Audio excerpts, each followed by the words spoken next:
you, Gemma. Thank you for being here. Thank you to your team for making this happen.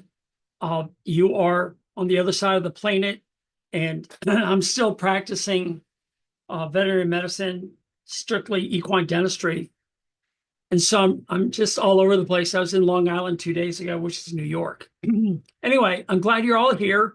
And I understand that everyone has a different aspect or different knowledge and understanding of how to take care of a horse. And all I want to do is bring to you what I know after starting with horses in 1973. So the question is, are you guys older or younger? Were you born before or after 1973?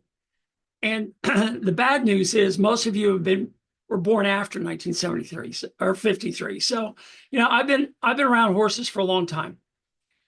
So let me share the screen with my presentation, which is the only way I think I can really make this work.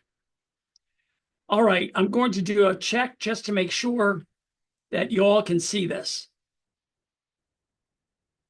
Can somebody just give me a thumbs up or just let me know? Yeah. Okay. Perfect. Thumbs up. Great. Super. So that's the title of my talk. Is your way of feeding horses working, or is it causing disease and lameness? So this talk will be divided into 3 sections. The first is a little bit of history. The second is what is the proper way to feed a horse. And the third is what happens when food gets inside your horse. So I go very fast, and I pray your translator can keep up with me, because I am what we call a sanguine, which means my thoughts scatter a lot and it's hard for me to stay in focus because I just absolutely love what I do. So anyway, this is me. And this is Rainier. He's a top dressage horse. He was truly a professional horse. I love that horse. And he's been great. Anyway, I went to Cornell's vet school and graduated in 1984. And I know you probably have never heard of Cornell Vet School, but that's okay. It's been around a long time. So briefly, let's touch on history. Before you guys roll your eyes and get bored, you have to understand what's happening. And the reason you have to understand it is because we are only in a blip of time, a very short period of time, versus how long horses have been on the earth. So people say millions of years, 55 million years, I've heard, and that's fine. And most of these horses would suffer from injuries, attacks, or starvation. What's really interesting is I just finished a book on human medicine that took me through the 1700s into the mid-1900s. And the number one cause of problems in humans as far as death goes, smallpox, measles, the plague, etc., was starvation, number one, poor nutrition, and poor sanitation. And that was true with horses too. So about 5,000 years ago, horses got under the human care. And now we added to this list war and work-related injuries, which, they were dispensable, I guess. I don't know. I don't want to go into it. Just for 30 years, between 1945, which is the end of World War II, and 1975, which is a couple of years after I started with horses, they went through a transition. And this is what I call the transition period. We had a decreased workload because we had cars, trucks, increased food availability because we had farm equipment, transportation. Before 1945, very few people had a tractor. They had or a baling machine. So they didn't make bales of hay. They cut hay by hand and stacked it, not in a bale, but in a barn. And nobody would come to your farm and drop off bales of hay. And this understanding has been lost on the people of today. I've asked so many people about hay. They don't realize it's an annual crop. They don't realize that nobody had a baling machine back in 1900. So these things are really important to understand because we have this increased food availability, and that has switched everything, not just in horses, but in human nutrition as well. We have improved environmental housing. Now, I put a question mark because you have to understand, I've actually been in a barn in New York City that was 3 stories tall.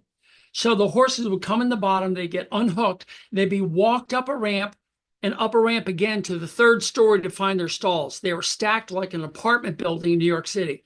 They had no turnout. Now we have, in a city, we have boarding stables, hopefully with some pasture or ability for horse to get out. So I put a little question mark, improved environmental housing. You can argue with that, but the point is still made.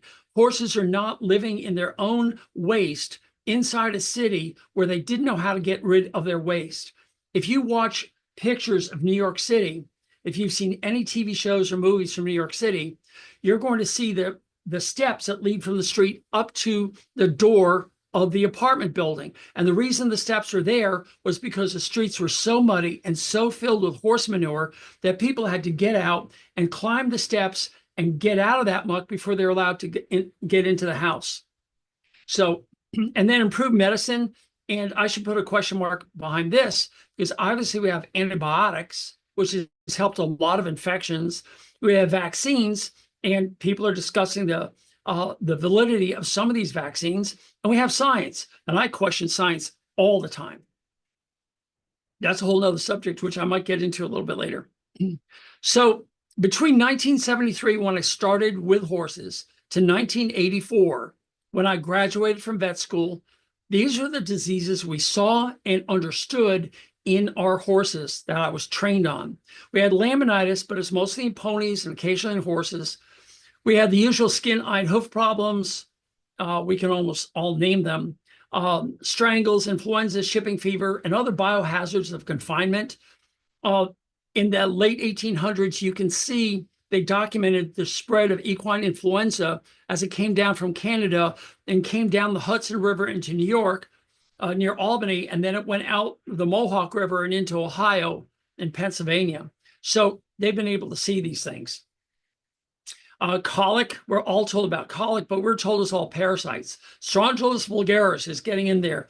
And I remember in 1974, my veterinarian coming in and he's waving a foil packet of medicine. And he announced to all of us in the barn, we now have a medicine that fights parasites. Up until that point, we didn't have anything. We made a tea out of bucca leaves and gave that as an enema for pinworms. Other than that, we gave tobacco maybe. So that was a new medication and we attacked parasites. Now today, we've created parasites that are resistant to all these antiemetics. So that's really weird.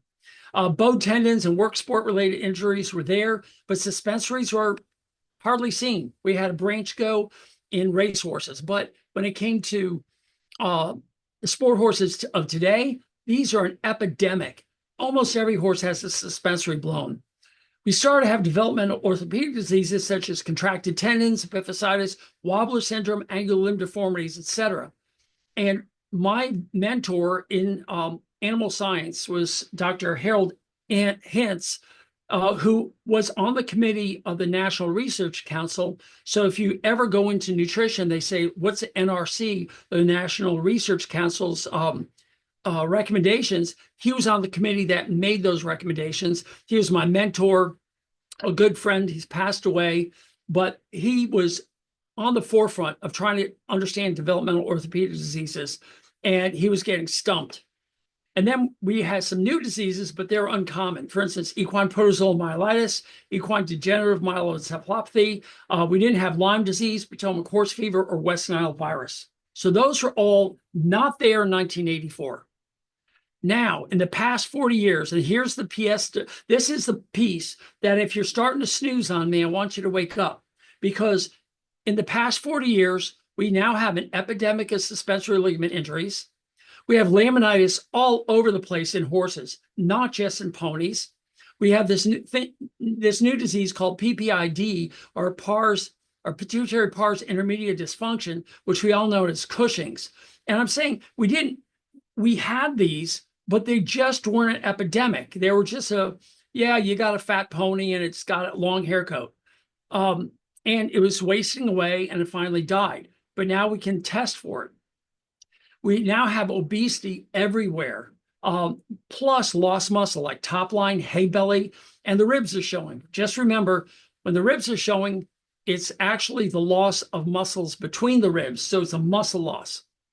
You have behavioral issues that we have so much information on how to help horses and train them, how to connect with them. I know you've talked about it in this discussion today and yesterday. We're talking about food aggression, how they're pounding at the door, they're lunging over the stall wall at their next door neighbor. They have poor riding or trailering behaviors. And why is that? We didn't have that back in the 1970s. I mean, we had some, but it wasn't everywhere. Skin infections and anhidrosis and non-sweating is now at an all-time high. When I was in vet school, we had one paragraph on anhidrosis and skin infections or rain rot, scratches, grease heel, things like that. Now, all horses are just having fly bite allergies. It's crazy. And also cancers increase, especially melanomas, lymphomas, sarcoids. You see this everywhere in squamous cell.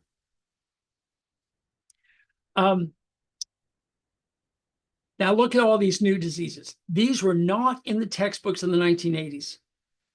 We have EOTRH, the equine odontoclastic tooth resorption, and hypercementosis, or what I call ugly teeth of old horses, where the front teeth are getting all decayed, they're all disgusting, and they're all falling out. And cheek tooth fractures, not in the textbooks. How about DSLD, or degenerative suspensory ligament desmitis? Those are the drop fetlocks where the fetlocks have just dropped to the ground. The pastures go parallel. Not in the textbooks. You don't need an x-ray. You don't need anything, just your eyes to see both of these things. There's a colic called the nephrosplenic ligament entrapment. I'll never forget.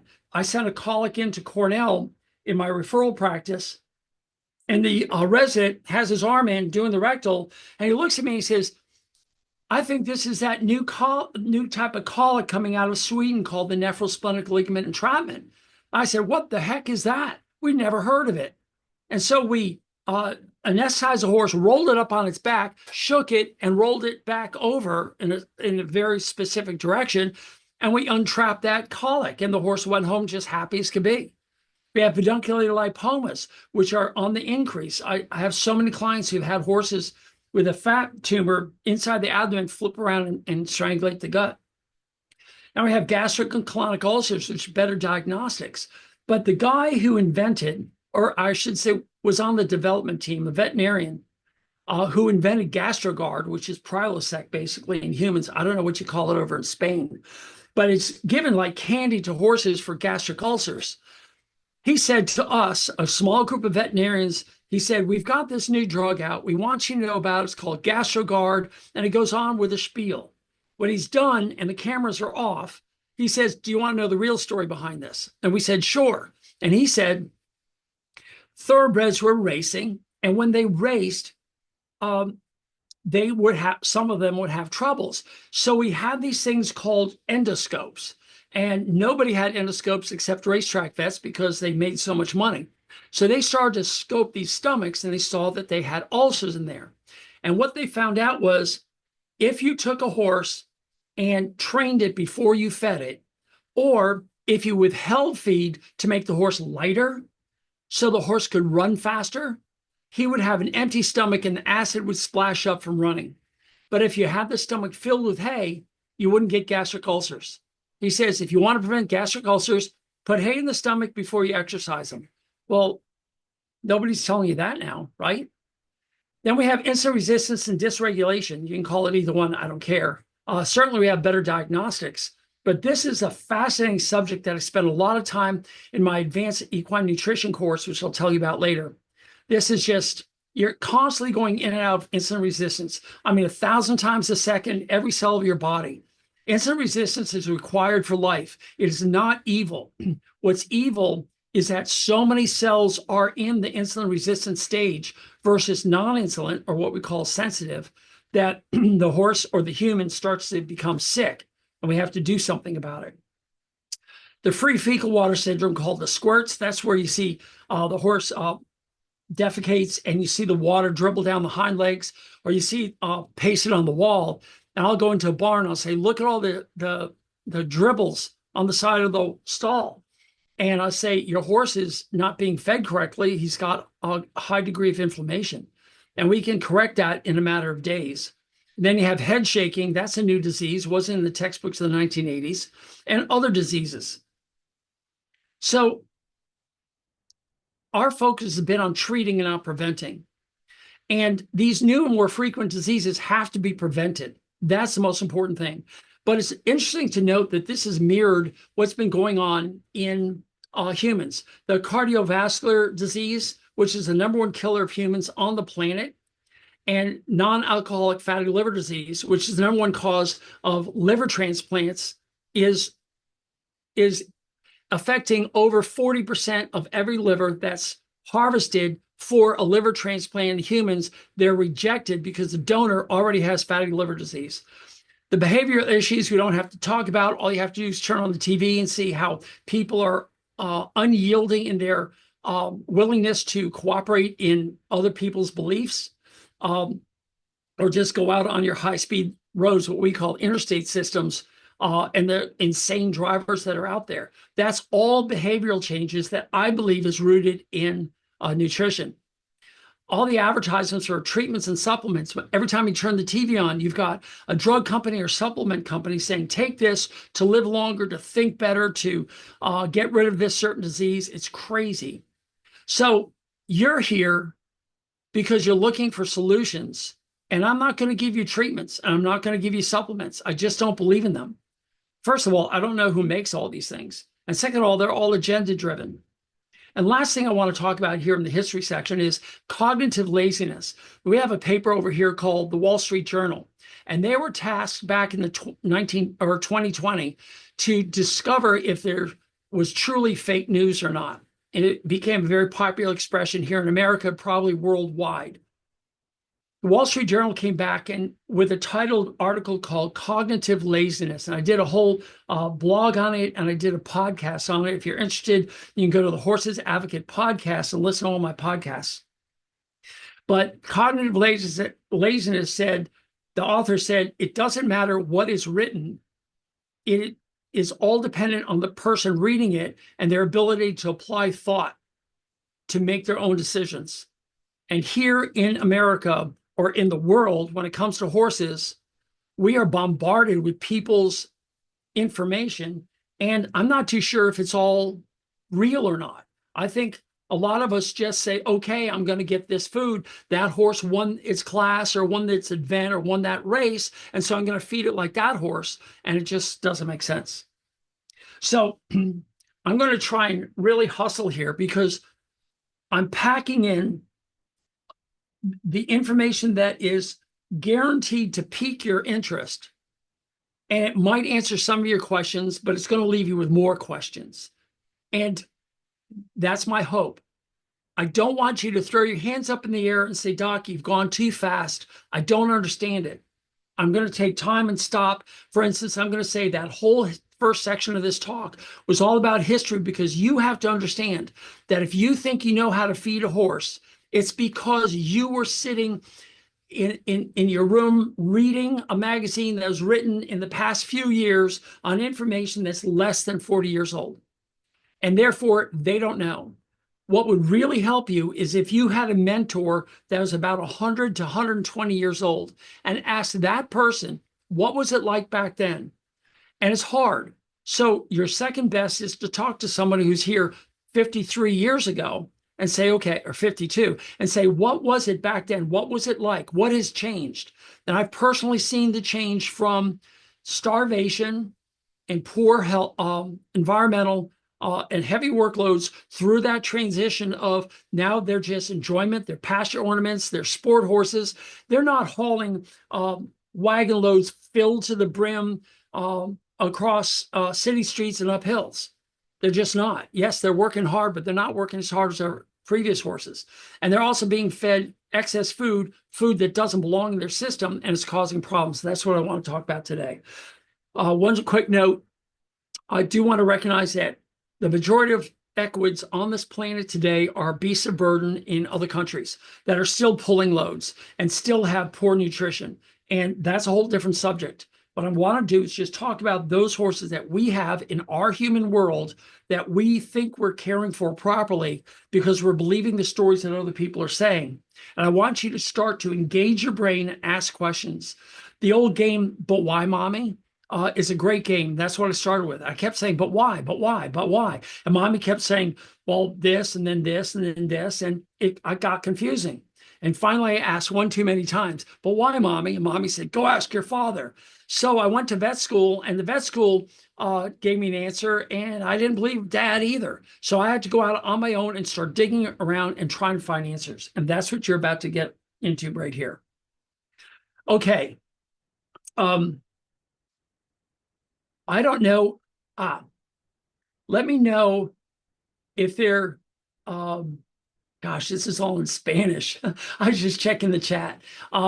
If you need me, anybody, just can you raise a hand? Can I see that? I don't see that because I'm not the presenter. Anyway, maybe you can text me on WhatsApp, Gemma and crew, and I'm going to change this. So I should be able to see. Oh, is it possible to see you speaking as well so we're not just seeing your presentation?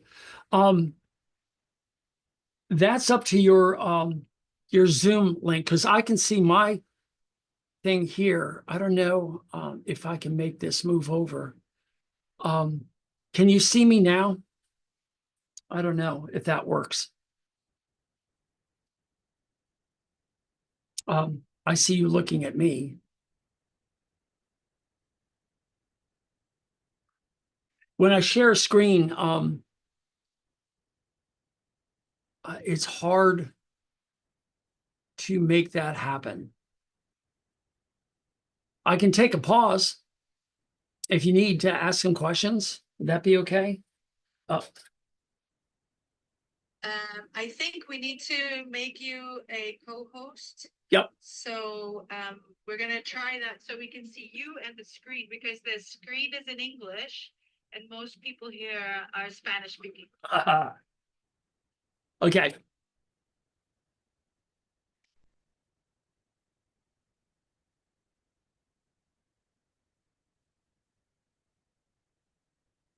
I'll tell you what.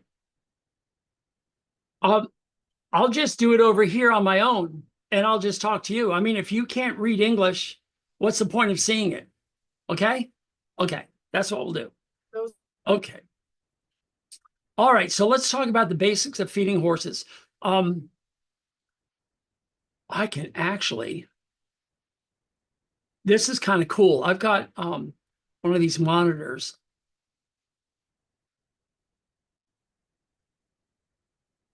Okay. And if you can still see me, I'm going to put you down. Yeah, we can see you. We can see you. Beautiful. Okay, so I'm going to be looking at my presentation that's straight ahead in a monitor and the camera's right behind it. So it looks like I'm talking to you. How does that look? Better? I hope so. Okay. All right, wake up, everybody. Come on. This is good. Okay, the basics, the fundamentals. We all have a tube running through us. And this is really interesting because the tube starts here and you know where it ends up. And what's inside that tube is not inside your body. And a lot of people just miss that idea.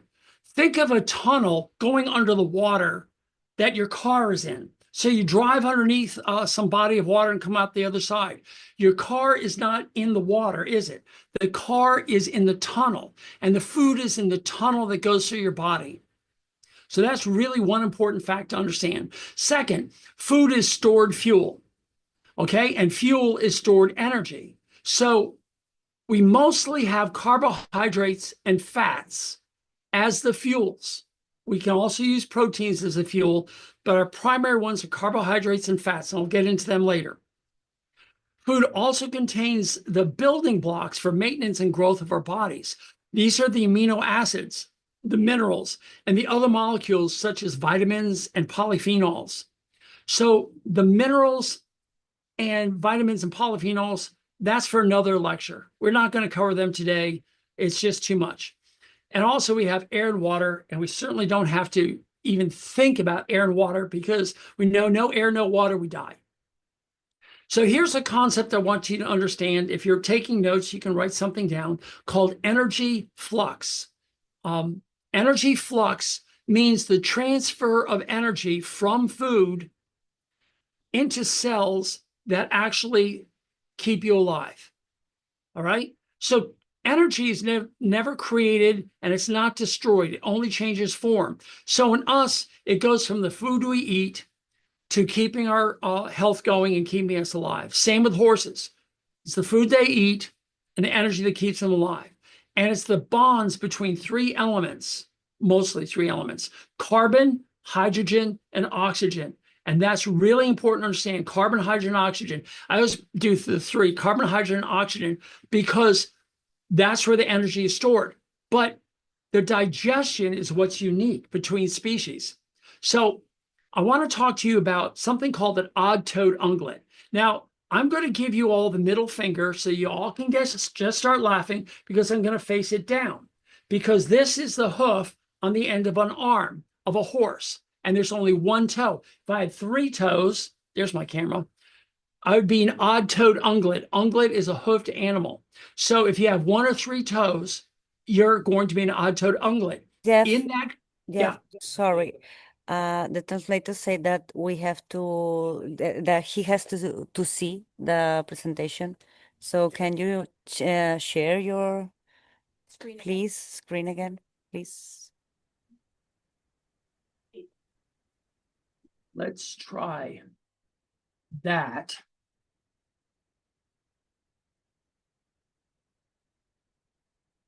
Okay. Yeah, now we see your desk, so we don't see the presentation.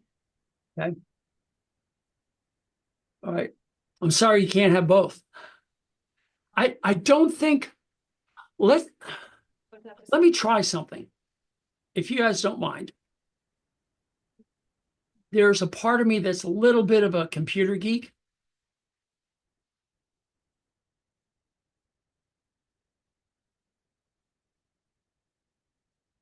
I have three monitors, so bear with me.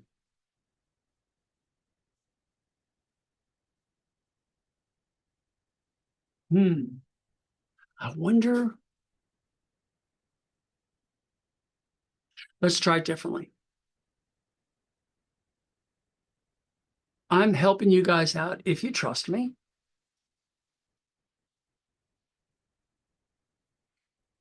We trust you. Okay, now let's see if I can share that.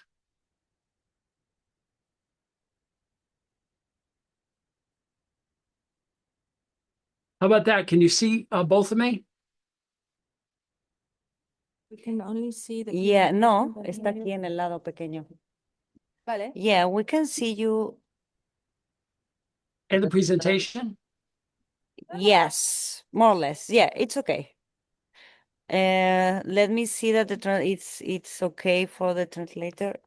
Los que no vean que se acerquen. Sí, se ven los dos, ¿no? Pero no leen desde tan lejos. Es que, Alberto, la historia es que él quiere que la gente lo vea. Entonces, si comparte pantallas. Vale, vale.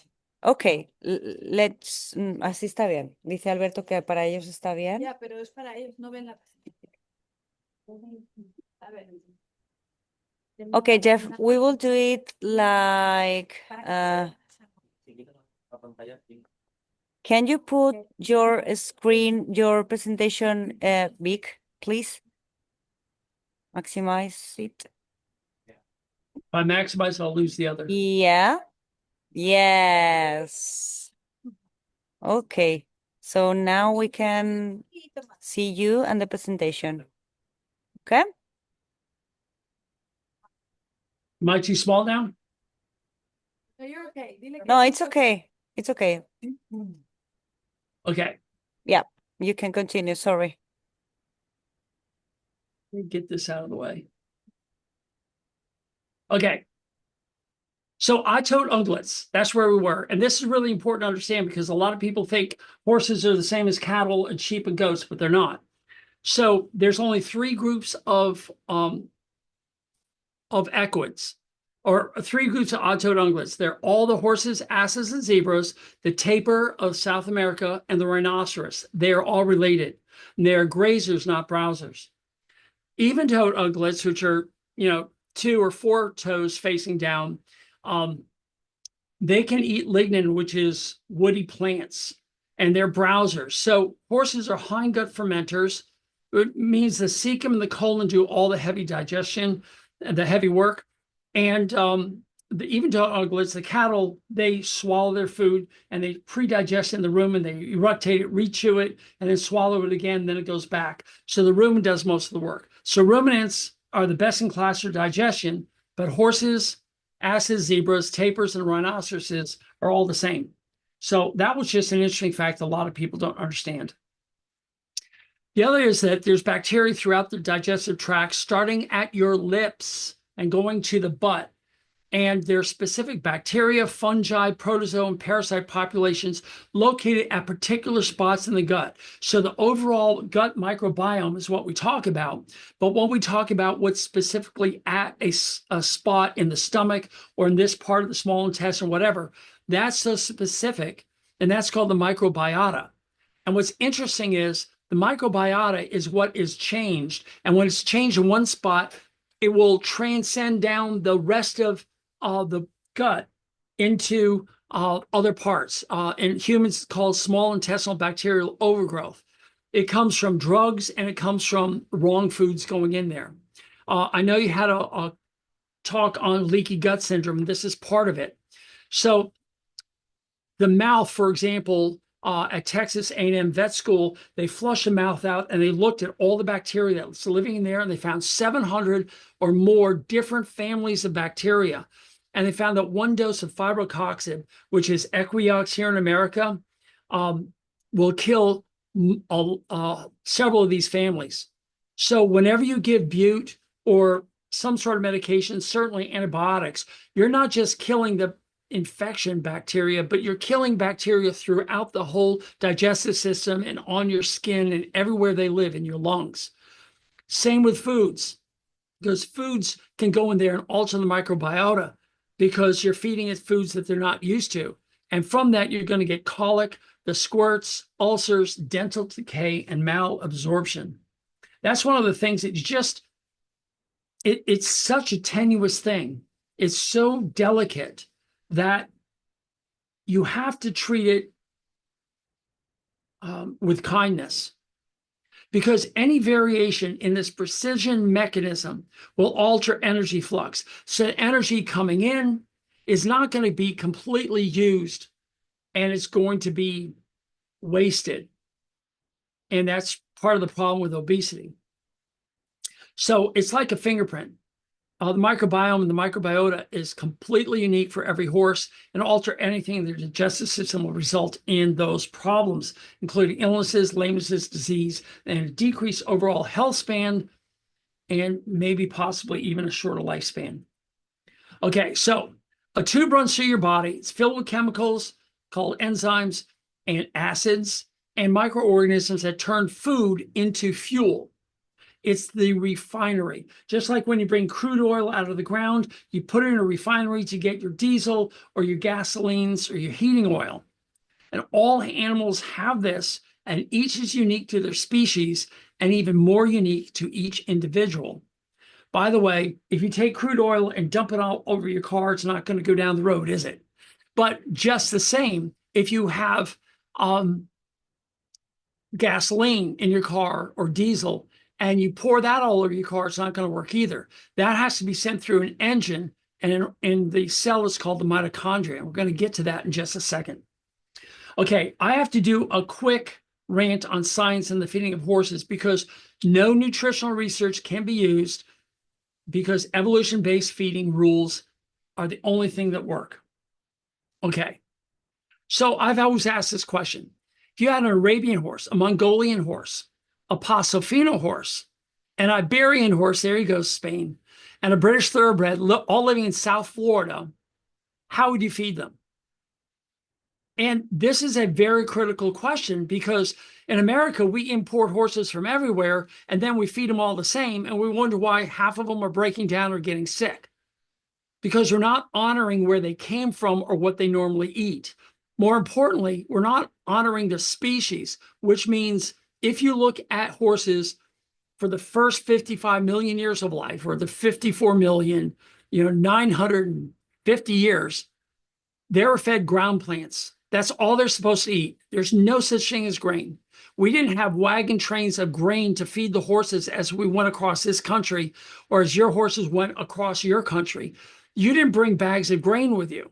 They were turned out on grass and fed grass as they found it. Now, we can't do that these days. We don't have the grass available. So instead, we start to feed other foods that are local to our area, and yet we're importing horses from all over the world. It just doesn't work. There's a fellow named John Ioannidis. Actually, everyone calls him Johnny. He's a medical doctor, MD. He's also a PhD, and he's a professor at the Department of Medicine Research at Stanford University, which is one of the highest research universities in our country. And he says in his bio, my work aims to improve research methods and practices and to enhance approaches to integrating blah, blah, blah. But here it is. Science is the best thing that can happen to humans. But doing research is like swimming in an ocean at night. Science thrives in darkness. And the reason science thrives in darkness is because nobody challenges what they find. They all accept it at face value and say, oh, scientists did, they did a trial on it, they did some sort of study on it, and therefore it's got to be true. And science is just loaded with things that don't work.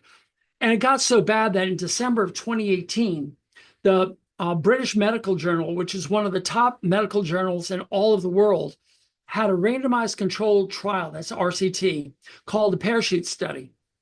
And it proved beyond a shadow of a doubt that it's safe to jump out of an airplane without a parachute. No harm will occur, and here's the proof. And if you read the abstract, you'd be your mind would be blown because you'd be saying, I don't get it. How can somebody jump out of an airplane? But here's a randomized controlled trial that says you can. And it turns out that they had selection bias, which means they asked a bunch of people flying in a jet at 37,000 feet at 600 miles an hour, hey, would you like to jump out of this airplane? I'll put something on your back. It may or may not have a parachute. That's your blind study, your placebo versus your actual treatment. And they said, no. Just like if I gave you a pill and you were absolutely healthy, and I said, this pill is going to cure this cancer, but there's a 80% chance it's also going to kill you, you'd say no. That's selection bias. They asked some people in a small terminal on a small airport on the ground, and when the people said, well, what plane are you talking about? They pointed outside and said, see the plane out there? We're going to have you jump out of that plane onto the ground. It's only 6 feet jump. They said, sure, we'll sign up. That's selection bias. And so much has selection bias. In horses, they have, 10, 20, maybe 30 horses tops, and half of them are in the placebo group. And so they don't even have really good numbers. You need tens of thousands of horses because they're all different.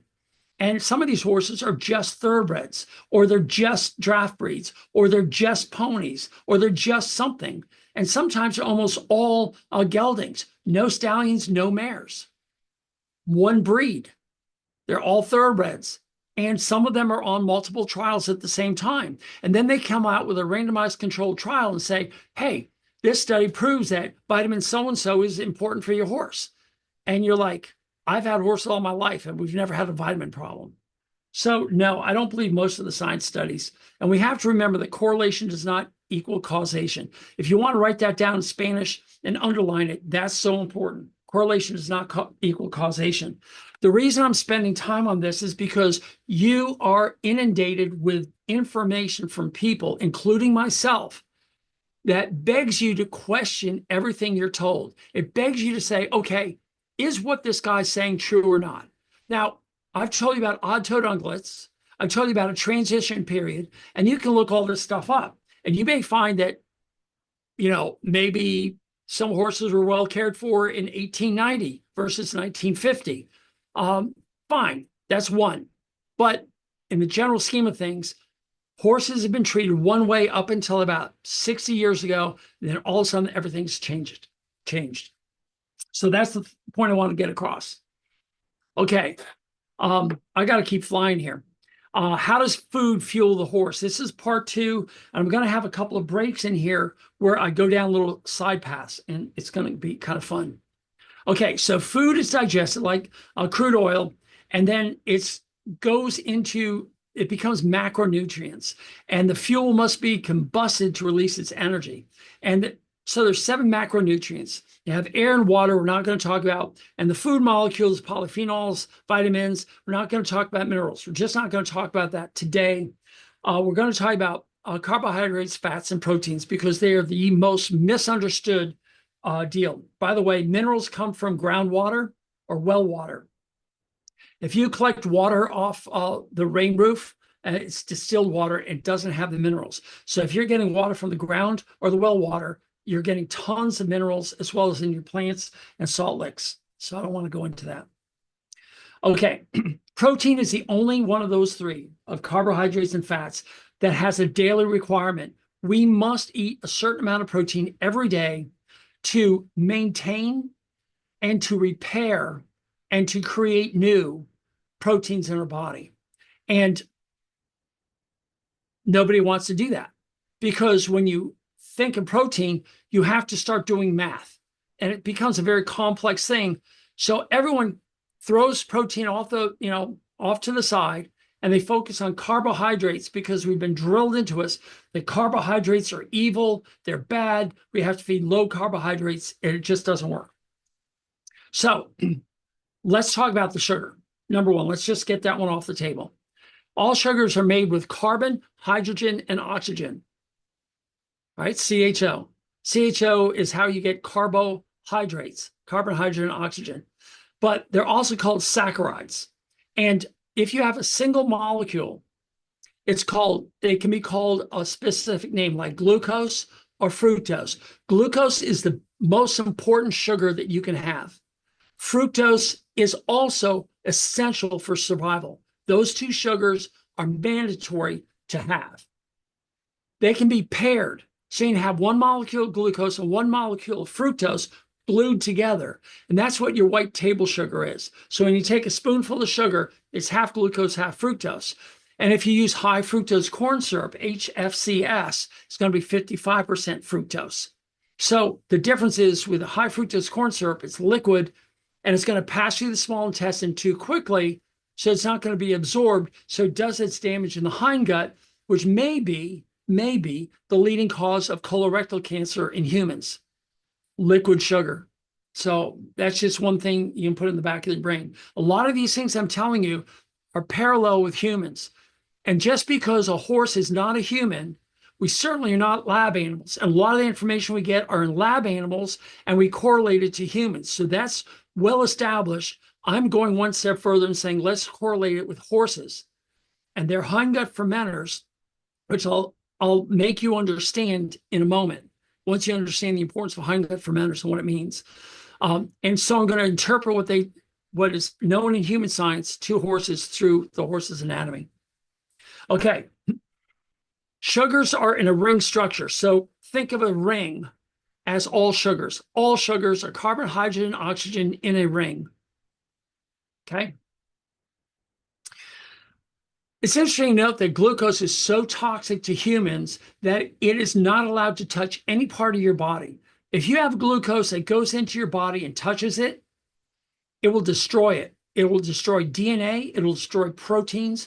It destroys the lining of your arteries. And when you have blood glucose, and we all know what blood glucose is, that's a glucose that's not attached to insulin that's flowing through your veins. If you have glucose touch the lining of your arteries, it will damage it. And these small damages start to accumulate over time. And that's where the low density lipoproteins, LDH, is what they call the bad uh, um, uh, help me out, the bad cholesterol. Um, that's really a misnomer. It should be wiped off the face of the earth. If you believe in low and bad cholesterol, I want you to erase that from your brain. It's the particle size of the fats that are in the LDH that's causing them to catch in these little damaged areas, and they start to accumulate, and that's where you get cardiovascular disease and plaques. So it's the glucose that's damaging it. That's what people don't understand. Now, because it's so toxic, that glucose has to be bound to insulin. But even before it gets to that stage, when glucose goes in your mouth and it hits the first cell that's on the lining of that tube running through you, your gut, it's split in half into 2 molecules of lactate. And I go over this in depth in the Advanced Equine Nutrition course. Lactate fuels everything. It fuels your brain, it fuels your muscles, your heart. Everything is fueled by lactate. Glucose is just a carrier of 2 lactate molecules. That's its job. So glucose is essential to bring double lactate in. But everything it touches is bad. Therefore, it's bound to insulin and escorted through your body so glucose can't damage your body. That's why insulin is so important.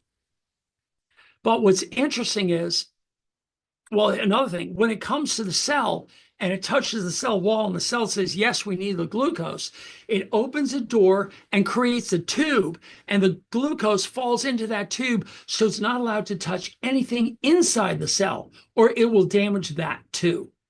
That's fascinating. That's how toxic it is. And I love to tell people that my blood glucose, if it's less than 100 milligrams per deciliter, means that I'm healthy. Now, 100 milligrams per deciliter means nothing to you. So let's drain all the blood out of my body, all of it. And I'm going to put it in a bucket.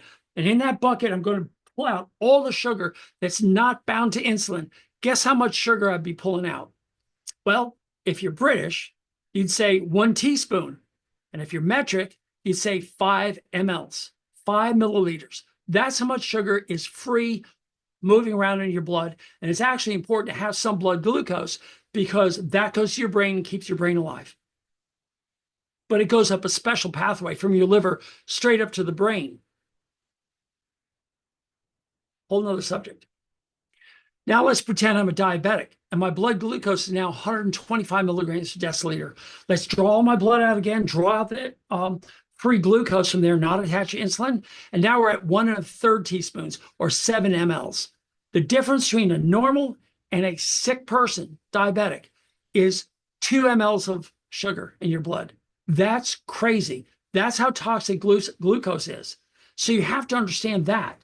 But you also have to understand that if you don't have glucose in your blood, you die. Glucose is essential for life. That's the thing we have to understand. Okay, so the insulin comes to a cell, and depending on something called the Randle cycle, which again, I get into the advance, it will determine whether glucose is allowed in, that's called glucose sensitivity, or it's resistant and it's turned away. And that's happening 1,000 times a second on every cell of your body.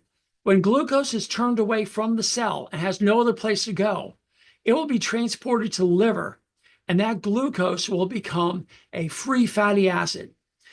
And I haven't gotten into fats yet. That's going to be number 2, but I'm going to tell you right now, all fats are carbon, hydrogen, and oxygen, just like sugar. The difference is instead of it being in a ring, it's in a string. So it's straight across. It's a bunch of carbon molecules glued together with hydrogen and oxygens off of it in a string, and that's a fat. And you can have short, medium, or long chain fatty acids. And sometimes you can take those fatty acids, take 3 of them, and bind them to a glycerol, and you'll have triglyceride, or what I call, and most scientists call, triacylglyceride, and I call it TAG. I feel sorry for you, Mr. Translator, because I'm not following this. Bear with me. By the way, chronic stress is a hormone that is released by the adrenal glands, by the cortex of the adrenal glands, called cortisol. And we've all been told about cortisol and Cushing's disease. Well, cortisol does something that is interesting. It prepares you for a long-term battle, so it wants to create more body fat on the body. So it promotes insulin's binding of glucose into fat, and it makes sure that insulin stays guard outside the fat cell's door so the fat can't come out. So that's one of the interesting things. If you have a fat cell and insulin's brought glucose and it's turned into fat, and the fat is going into that fat cell, then it stands guard and won't let that fat out. And so when you're eating sugar, you keep getting more and more and more and more body fat. That's the reason, because you're eating sugar in excess of what the body needs, and that sugar is turned into fat. And that fat is stored inside the fat cell and is not let out. Now, if you have acute stress, like somebody comes up behind you and suddenly gooses you and you scream and you're like, can't even speak, okay? That's acute stress. Another one is you're just standing there ignoring, listening to me, and all of a sudden a grizzly bear comes out, or a wild tiger comes into your tent there and scares you. You're going to forget about me and you're running for cover. That lets all the fat out of the fat cells.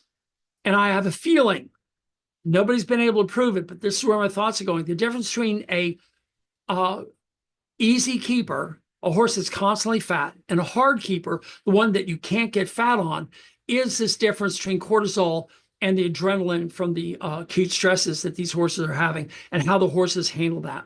So that's just something I want to throw out there. I don't have any science behind it, but I'm still trying to figure out the difference between an easy keeper and a hard keeper. Okay, I want you to think about this. You might probably have heard about calories in equals calories out, and it's so confusing. So let me rephrase it in a different way. Fuel that comes in is going to be fuel used plus fuel stored. The key thing is food never passes through you unless it's toxic and you have diarrhea and it comes out. I get that. Or you can't digest it. Some people can't digest corn. So they eat corn on the cob and corn comes out whole. Or the horse is eating grain and the whole oats is coming out. That's because the microbiome is not able to digest it. It has nothing to do with teeth. Guaranteed. I've been doing teeth for over 82,000 horses, so I pretty much know teeth. But what's coming out the back end is the digestive enzymes, or more importantly, the microbiota that's not digesting it.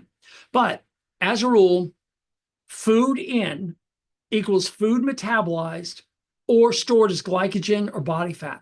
We all know what body fat is. We've seen it in ourselves. We've seen it on horses. Glycogen is how all animals store glucose in a cell. Because when glucose comes into a cell and they can't use it, they'll put it in their cupboards, like in your pantry of a kitchen. They'll put it in the cupboards because when you have friends come over and say, hey, we're here, you want to be able to get some food out right away. And that's what glycogen storage is. It's immediate glucose. You don't have to call FedEx or delivery service to bring you food. It's right there in the pantry. That's what glycogen is.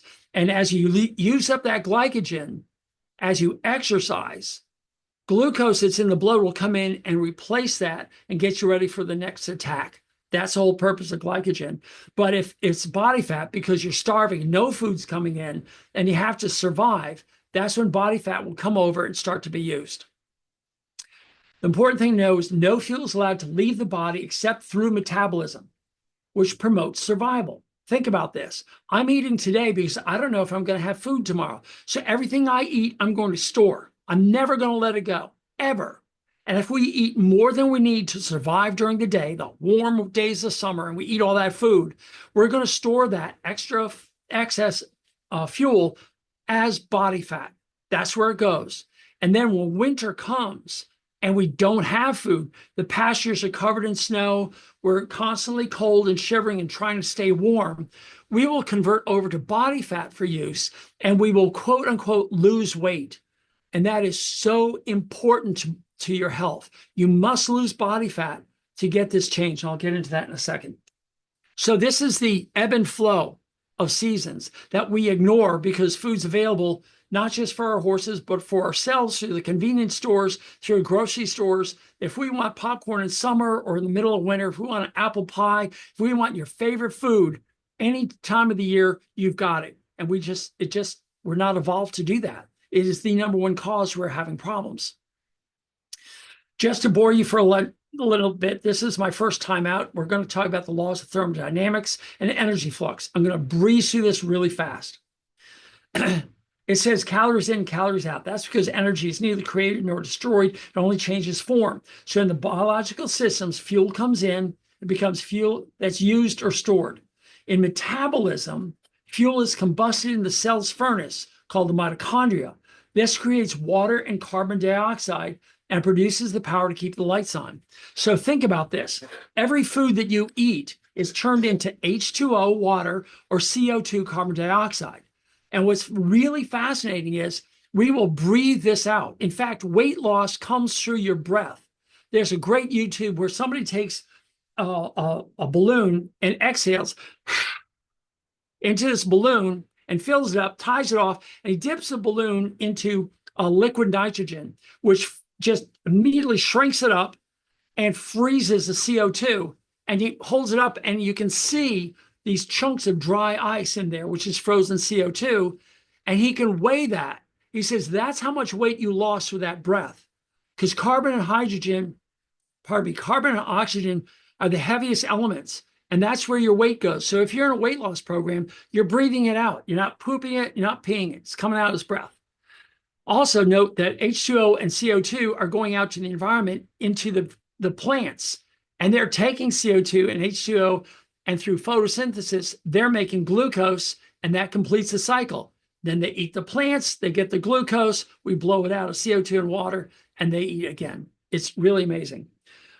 The third law of thermodynamics is really boring for most people, but it is everything. It's called entropy. It states that if no energy is applied, everything will return to a zero state.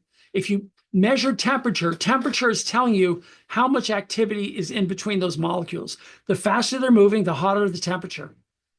So when you get down to absolute zero, which is a big fat goose egg, it's going to be minus 273 degrees Celsius or minus 459 degrees Fahrenheit. That's cold. No one's ever reached it. It's impossible to get to because nothing works at that temperature, but they know it's there. And life is a constant creation of energy to prevent entropy, because if you stop eating, you turn into dust and gases and you blow away. That's just the way life is. All right. So imagine yourself, you and I were sitting on the banks of a river, and on your left-hand side, the water's coming in, and on your right-hand side, the water's going out. And we're sitting on the banks of the river. And if we have a drought, this river is going to become narrower or completely dry up. That's what starvation is. There's no more fat left on the body. There's no more food or fuel. It dries up. It's just a dirt bed, right? But if we have a snow melt or torrential rains, then it's going to overflood. So we're going to have, the water's going to come up to where we're sitting. That's called obesity. So that makes sense. We all get it. You eat too much or you don't eat enough, you're going to change the weight. No problem there. But now I want you to turn your attention to downstream. Now, I'm going to assume that you know what a beaver is. We have beavers here in America. They chop down trees and they make dams. And the dams, they block off little streams. I had a stream literally this wide, which is half a meter wide in the back of my woods when I lived there. The beavers came in and turned into a pond you couldn't see the other side of. That's what a beaver dam does. And they flood the trees and they knock down more trees and they make this pond. Well, that's your mitochondria, your metabolism. And if your metabolism starts to fail, then you're going to get a backup of water and you're going to get obesity. That's mitochondrial deficiency. And that's what you and I have to work on. If you really want to get it down to something simple, and your left-hand side is diet, and your right-hand side is exercise. And if you're not exercising properly, you're not burning up the glycogen, you're not keeping the mitochondria healthy, and next thing you know, you've got a flooding situation, you've got illness, and you've got disease. That's a good take-home message for all of you. I just say it's the root cause of disease and lameness in horses. And if you can understand this energy flux and you have to have the mitochondria healthy, you'll be fine. Okay, let's move on to number 2, the fat. Fat is also called all of these names and more. Fatty acids, free fatty acids, triglycerides, omega-3, 6, and 9, short-chain fatty acids, MCT or medium-chain triglycerides, etc. There's too many to list here. That's why fats are so confusing. Just remember that they're carbon, hydrogen, oxygen in a string. And if you take 1 gram of fat and metabolize it, it will give you 9 calories. But if you take 1 gram of sugar or 1 gram of protein, metabolize it, you only get 4 grams. Not only that, you'll get reactive oxygen species, which I'll tell you in a second.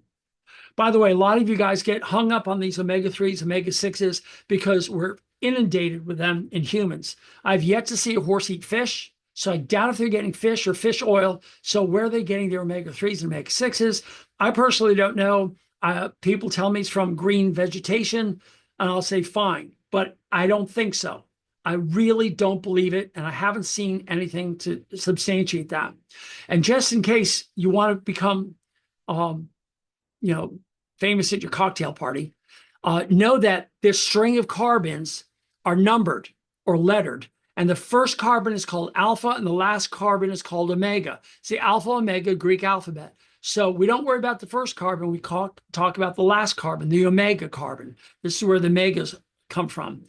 And the longer the chain, the more double bonds I need. So if you and I are dancing with one hand and we're just swinging our partners and we get a little too rambunctious, we'll break apart. We'll come back to dance holding each other with 2 hands. That's called a double bond in chemistry. And where that first double bond is located could be the 3rd carbon back from the omega. That's your omega-3s. And if it's a 6, if the first carbon double bond is on the 6th carbon, it's an omega-6. Now you know what omega-3 and omega-6 is. It's just nomenclature for long-chain fatty acids and where the double bonds are. I thought you might be interested in that. The short-chain fatty acids are actually the most important ones. They're called the volatile fatty acids, acetate, propionate, butyrate, and this is really important in horses, especially butyrate, okay? Butyrate, by the way, is what butter is. So if you like butter, you're eating butyrate, and butter's good. Okay, I already told you that photosynthesis is when plants take CO2 and H2O to make glucose, which is C6H12O6. In plants, just like if you get a truckload of hay, you just don't throw it into a stall or in your feed room. You stack them nicely so you can get more in there. Well, plants do the same thing with glucose. So they take, and if you can look at me on the screen, they're going to take a glucose molecule and they're going to glue it next to another glucose, to another, to another, to another, to another. So you have this long string of glucose molecules glued together. That is what starch is. Okay? And every animal on the planet can take starch and eat it, and amylase, an enzyme, will break it down into individual glucose molecules. That's really good to know, all right? Potatoes are starch bomb. Grains are starch bombs. Starches are important. And by the way, if you are falling into that, that trap where you're buying a low starch feed, I want to offer you 3 plates. I assume you know what a donut is, or a piece of cake. If you have on one plate a piece of cake, next plate half a piece of cake, and the 3rd plate no cake, which of those 3 plates is a low starch diet? Obviously the one with no. So they're playing you, because if you only fed half of the full starch diet, you would have half the starch entering your horse. You would have a low starch diet. And that's what they're feeding you. They're feeding you half the grain, and they're filling up the rest with fillers that are inflaming your horse's guts. So every time you feed a low starch grain, you're actually doing more damage to your horse, because if you really want to help, if you want starch, just feed oats. And hopefully the hulls have been removed. So cleaned oats, there's your starch. If you need to feed grain, if you don't need to feed that much, feed half of it. There's your low starch feed. This is what I mean. You have to think, because there are people out there trying to make you do things that make absolutely no sense. Okay. Now, the next thing is what happens when the sun goes down. There's no more photosynthesis. Well, the plant takes every other glucose molecule and starch and breaks it apart, turns it upside down, and re-glues it together. So now you have a string of right side up, upside down, right side up, upside down, right side up, upside down glucose molecules in a long string. And that's called cellulose, or what we also call non-structural carbohydrates.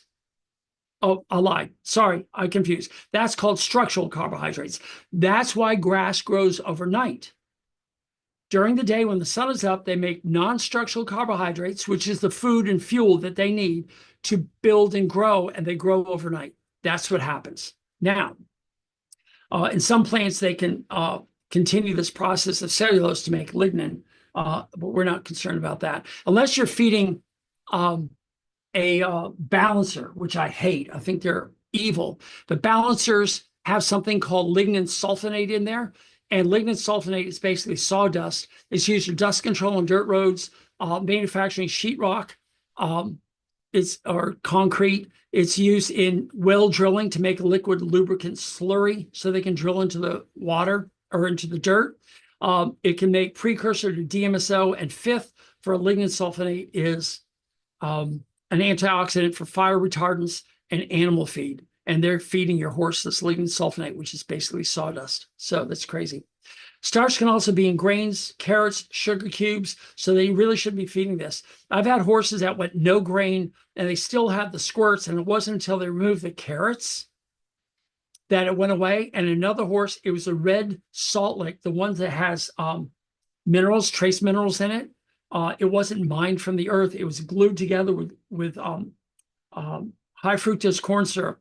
And that's what glued it together. And they took that red salt lick away, and presto, the squirts went away. So no animal on the planet can digest cellulose. That's the key here. Every animal can digest starch, but not one animal can digest cellulose. But guess what? That big tank in the back of the horse called the hindgut, remember I said how important it is in the odd-toed ungulates? They digest cellulose beautifully. And those bacteria create butyrate, acetate propionate, the short-chain fatty acids. And that's what fuels the horse. That's the fat. They are on a high-fat diet. When you see a horse in wintertime eating dormant pasture where they're eating all these sticks, if you will, just stalky pieces of grass, they're actually at a high-fat diet. That's where horses get fat from. If you're dumping vegetable oil or some sort of oil, coconut oil into the horse, thinking that you're going to improve its hair coat or make it feel better, you're not. Because all seed oils, any oil from a seed, vegetable, soybean, canola, corn, they're all highly inflammatory. And you had a thing on leaky gut syndrome. This is one of the major problems behind leaky gut, is that those oils, seed oils, will bind to the dead bacteria, and they found them in the joints of humans. And every horse that we've taken off seed oils, and every human who's also taken themselves off seed oils, have come back to me and said, joint pain is gone. No longer am I stiff in my joints. It's a miracle. But seed oils do that to your horse. That's why your 30-year-old horses over there just kind of walking around. Take them off the seed oils, and what has been reported back to me is these horses are running around like 2-year-olds outside. So seed oils are bad. It's just becoming popular in humans not to have seed oils. And I'll tell you one other thing. Seed oils are added to all commercial feeds, not for the benefit of the horse, but to keep the mixing machine lubricated. And if you've ever mixed anything in a mixer in the kitchen and the engine starts to go lugging and start to work against what's in there, you add a little water or oil or something and it picks up speed. That's what the seed oils are added to. And they're dirt cheap. That's why they do it. And you shouldn't do it.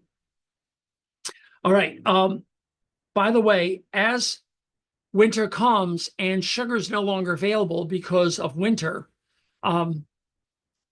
the mitochondria are going to switch from using sugar to using fat. And this is called mitochondrial flexibility. And that's very important to health, mitochondrial flexibility.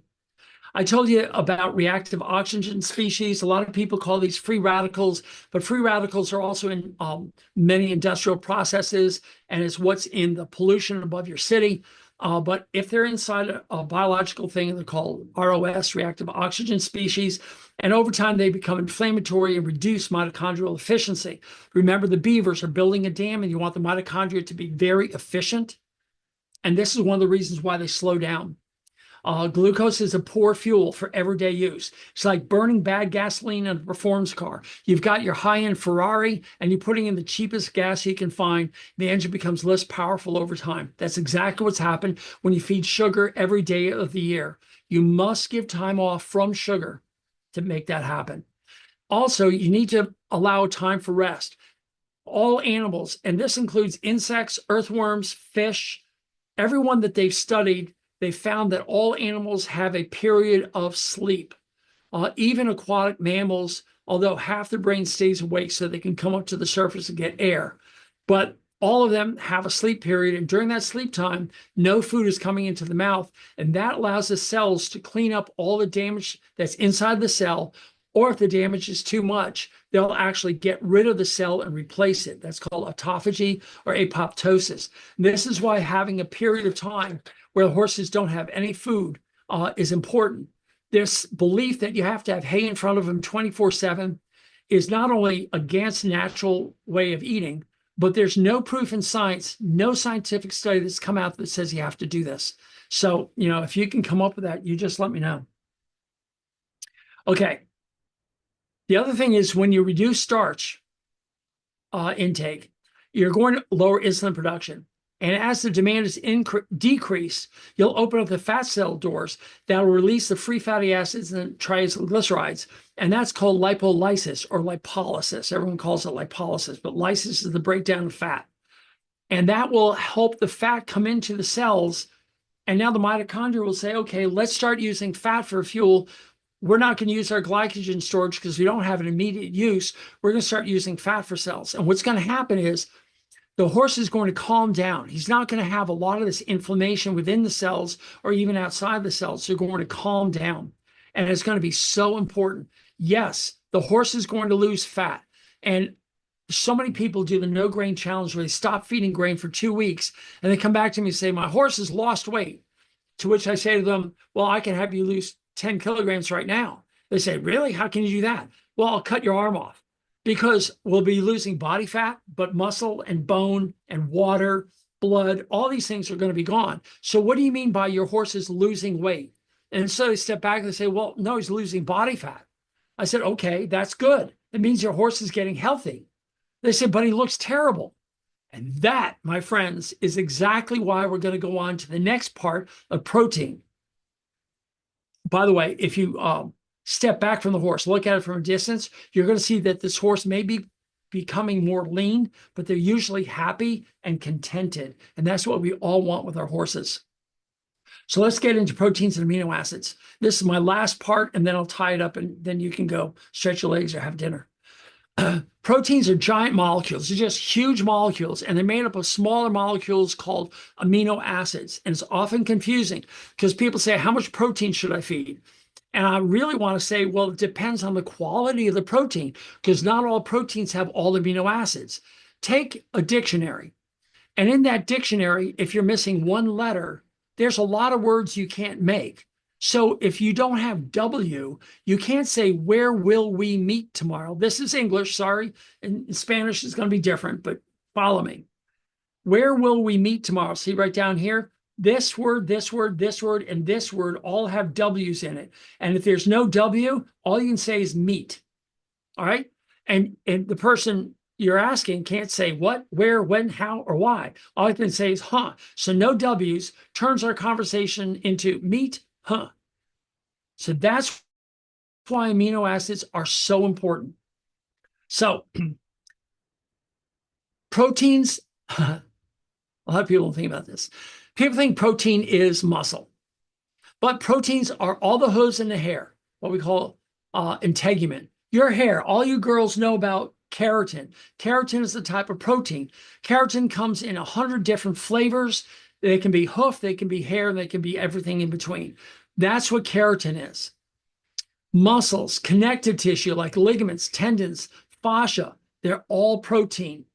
Enzymes, those are the things that make chemical reactions happen. Like amylase breaks down starch into molecules of glucose. That is a protein. Neurotransmitters, you've heard of dopamine, serotonin, oxytocin. These are all neurotransmitters and they're all proteins. You have immune system molecules, such as antibodies and antigens. Those are all proteins. And of course, the hormones, they're proteins or mixture of proteins, like all your sex hormones, testosterone, estrogen, but insulin is a protein, glucagon's a protein. They're all proteins. Everything in you and that you're looking at is proteins. The fuel is fat and sugar, but what makes you up is mostly proteins or proteins and fats. Fats make up a lot of the cell walls, but it's the proteins. That's why it's so important. And this is why I call it a protein-centric diet. If you start by feeding protein first and then fill in with your hay, you'll be fine. So I go for 1 gram to 2 grams per kilogram body weight. I think I've got that right. I converted it. It's one, oh gosh, this is wrong. I know this is wrong. No, it isn't. No, this is correct. It's a 0.5 gram to 1 gram per pound of body weight. And then I did the conversion, and I think I made a mistake in another slide. So, but the point is, if you're a non-active horse, a 500 kilogram or 1,100 pound horse, you're going to need about 500 grams of protein per day. And if your horse is in heavy work, you need 1,000 grams. It's just almost impossible to give, or 1,100 grams. But if you're above 500, your horse is not going to lose anything. Remember, every time you clip the hair off or your farrier takes hoof off, that's protein gone. That's protein that will never come back into your horse unless you're going to put it in the diet. And that's so important to understand. So proteins are divided into essential and non-essential amino acids. And I get into this in the basics. But the point is, essential amino acids must be eaten. And that's so important. But not all proteins are absorbed equally. So if you have egg whites, the proteins are absorbed at 100%. Whey protein from milk is at 95%. Soybean meal, which is the preferred vegetable protein source for all animals, including competitive vegetarian bodybuilders, they go for soybeans. And then all grasses and legumes, like your hays, your alfalfa, lucerne, etc., clover, they're only absorbed at 50%. So if you've got a bale of hay that's a legume, and you're saying how much protein's in it, and they say it's 12% protein, it's actually 6%. You have to make that deduction because the other half is not absorbed, it's not used. That's just the nature of the beast. All right, soybean meal has been an excellent high-quality protein source for horses, cattle, swine, poultry, and they're now even using it in aquaculture. I've used it since 1973 without any back problems. People are worried about genetic modifications. They're worried about glyphosate or other chemicals applied. They're worried about feminization. I'm going to tell you right now, you have to pick your battles wisely. Your horses have chronic protein deficiency because almost all their illnesses and their lamenesses are caused by lack of protein.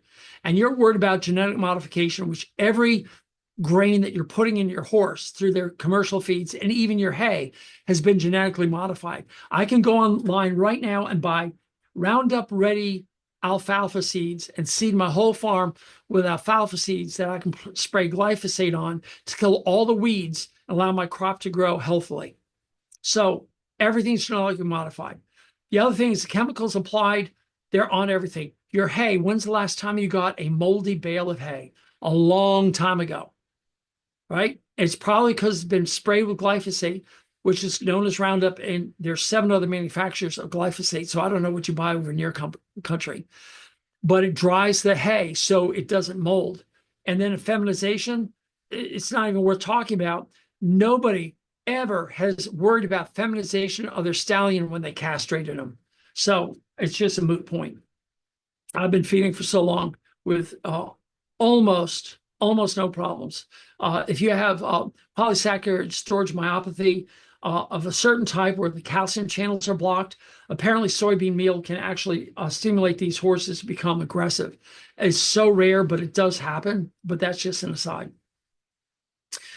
So what is it? So any deficiency will cause overt changes. For instance, crushed heels, That is the number one problem with heels. When you look at the horse from the side and you have the wall going down, it's at this angle, but then you look at the heels and it's this angle. They've been crushed because the horse's hoof is not strong enough. Sheared heels, splayed walls, cracks, drop soles, and sole bruising. Lost top line, lost muscles between the ribs, a hay belly. Hay belly goes almost away so fast. In 2 weeks, the hay belly will be gone if you start feeding high quality protein in enough amounts. A breakdown of all ligaments and tendons. This is where your suspensories are falling apart because your suspensories are trying to uphold an obese horse and they're just breaking down because you don't have good high quality protein to replace it. Fly bite sensitivity, scratches, grease heel, rain rot, summer sores, all have gone in horses. It takes almost 2 years of high quality protein feeding and elimination of all inflammatory ingredients. But by the second full summer, a lot of these things are gone. Summer sores are horrible to have here in South Florida, and they're gone. Some of the neurodegenerative diseases, which some people thankfully are starting to call PPID, because it is a neurodegenerative disease. And if you're giving Pergolide or Percend or some medication to correct Cushing's disease, that's actually dopamine analog. And dopamine is a neurotransmitter, which is a protein. And if the hair coat is poor quality and lackluster, if you have your horse on protein for about a year, going into autumn, they start to get a full hair coat, it will glow in the moonlight. I cannot emphasize enough. All these things are protein deficiencies. And in the hoof, just as an aside, if I still have your attention, I talked about the essential amino acids. There's one amino acid called methionine, and methionine is in every hoof supplement that you buy. And methionine is different than all the other amino acids. I told you that carbon, hydrogen, oxygen make up all sugar, and carbon, hydrogen, oxygen make up all fat. Well, all amino acids are made up of carbon, hydrogen, oxygen, and nitrogen. And nitrogen is 78% of the air you're breathing right now. It's not oxygen. If you take in more oxygen than it is in air, you will die. Oxygen is toxic in high doses. Nitrogen is what you're breathing. Now, what's interesting is this finger that I kept down. This is sulfur. And if you've ever taken a hot shoe and put it on the bottom of a hoof and it really stinks, I've asked veterinarians and farriers for 2.5 years. And every time I ask them, what makes that stink when you burn the hoof, or if you're blow drying your hair and take it too long and you smell that stink? Nobody's been able to tell me except one veterinarian. She answered correctly. Kudos to her. That's sulfur being released. Now, what's interesting is methionine is what you feed the horse, but the horse can't use methionine. It converts into cysteine, which is a conditional amino acid. That makes up 24%. That's 1/4 of the hoof is this sulfur. What makes sulfur important, if you remember back when I was talking about single bonds and double bonds, sulfur can make double bonds. So you have this long protein and you have a methionine here and a methionine here. And when they come together, actually, when you have a cysteine here and cysteine here, they'll come together and they'll bond together in a double bond and they create strength. That's what strengthens the hoof walls to prevent it from splaying out on the side, to prevent the heels from crushing, to prevent the sole from dropping, and to keep the coffin bone attached to the wall, i.e. laminitis. I've had horses in Namibia, which is just north of South Africa, and I've had horses in the United States and other horses around who have contacted me, and they said, Doc, we've had a horse that could barely walk, is on the verge of euthanasia. We've taken him off all grain. We've fed nothing but water, mine salt, forage, and we added soybean meal. And 6 months later, the pony's running around outside like there's no problem because they're able to glue that hoof back to the coffin bone, back to the hoof wall, and the pain goes away. Now, it may not happen to your horse, but by golly, it's never going to happen if you're not feeding protein. Protein is so important in a diet of a horse that it should be protein centric. You should be feeding protein first and let everything else fall in its place afterwards. In addition, there's something called the protein leverage hypothesis, which means you and your horse will continue to look for food until the protein needs are met. So if you see a horse that's constantly hungry, if you're riding your horse, on a nice leisurely walk and it's diving, trying to eat grass as it's going by, or you're leading the horse out to the paddock and it's ripping itself, out of your hands, diving for the grass, that's a protein deficient horse. And as you add enough protein to cause satiation, they will stop this aggressive food behavior. It's fascinating. We've been able to take minis off of muzzles, and ponies can be turned out into paddocks, and they actually lay in the hay, and they're just not even hungry. Also, keep in mind that horses are migrating animals, and when you put a fence up, they're no longer a migrating animal. And this is important to understand because what's inside your paddock is 1 or 2 grasses, and the hay that you're feeding is 1 or 2 grasses. And you may change that, but it's basically harvested hay. And it's not that broad variety of plants. And I've had people say, my horse will go out on a trail ride and will look for a lichen, which is that green stuff growing on a rock, and they'll eat that for 20 minutes. Okay, I'm going to really rapidly go through here because I know that I've run out of time. And you guys are probably getting antsy. I want to just bring out this concept of gluconeogenesis. When you decrease the sugar that's available in the diet, or when you increase the amount of sugar in the diet to the point where insulin's increased and it's working overtime to drive all that glucose into body fat, the problem is the brain says, where's my glucose? There's no storage of glucose in the brain. It just doesn't exist. So it needs to have a constant stream of glucose coming from the liver from the time of conception to the time of your death. As soon as glucose doesn't come to your brain, everything shuts down. And if it can't get glucose from the diet, it's going to say to the liver, where's my glucose? And I want you to remember, carbon, hydrogen, oxygen, nitrogen is what's in an amino acid. The liver will take off the nitrogen and turn the carbon, hydrogen, oxygen into a molecule of glucose. And that's why your top line is gone. That's why your tendons are falling apart. Your suspensory ligaments are falling apart. That's why your haircut looks so bad. That's why the hooves are crushing their heels.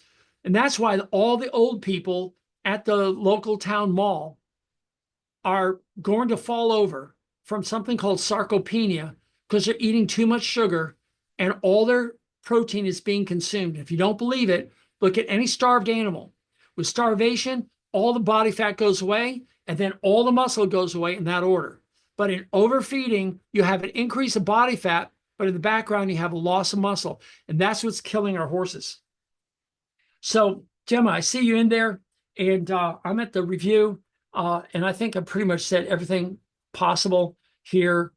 Take the 2-week no grain challenge, and stop feeding inflammatory foods. And oh, Alberto needs a break. I'm sorry, I didn't see that. Let's take a break now, and then I'll leave this up here because you guys have a special advanced entry to my website that will give you access to all the courses. So I'll come back to that in a second. Does that help?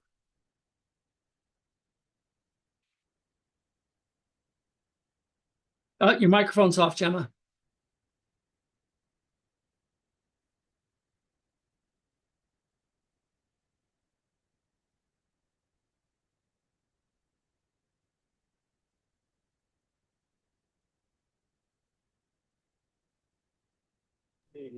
Okay, There you go. you hear me now? Yep. Is it okay we take half an hour break for Alberto and this crew to go to the bathroom and that, and then we come with a Q&A? Yep. Yeah, is that good? All right. Perfect. Thank you So just leave much. this running. What's that? Yeah, let's leave this running because it's working, so let's not touch anything. All right, good. I'll take a break too. All right, thank you so much. Yep. Be back soon.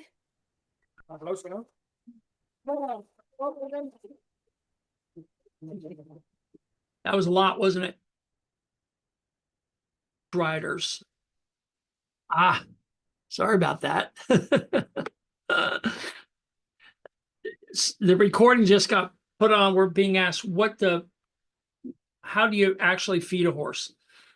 And I was talking about the endurance riders who found that in their the 3-day event riders, they caught it first. When they did the cross country portion and they got to the end of their cross country run, those that were being fed grain were sitting there huffing and puffing.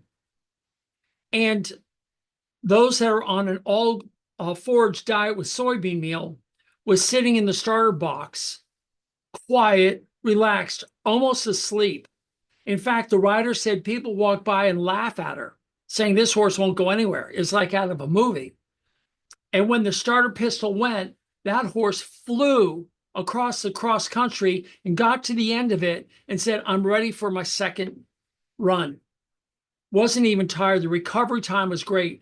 The endurance riders said their recovery time was so much shorter because the horse isn't suffering from the inefficient metabolism of glucose.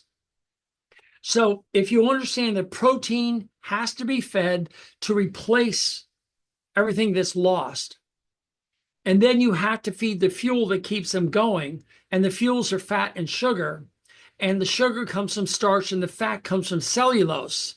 And if you're feeding enough cellulose and not a lot of starch in the form of grain, then the horse will have a balance of sugar and fat to run the operations on.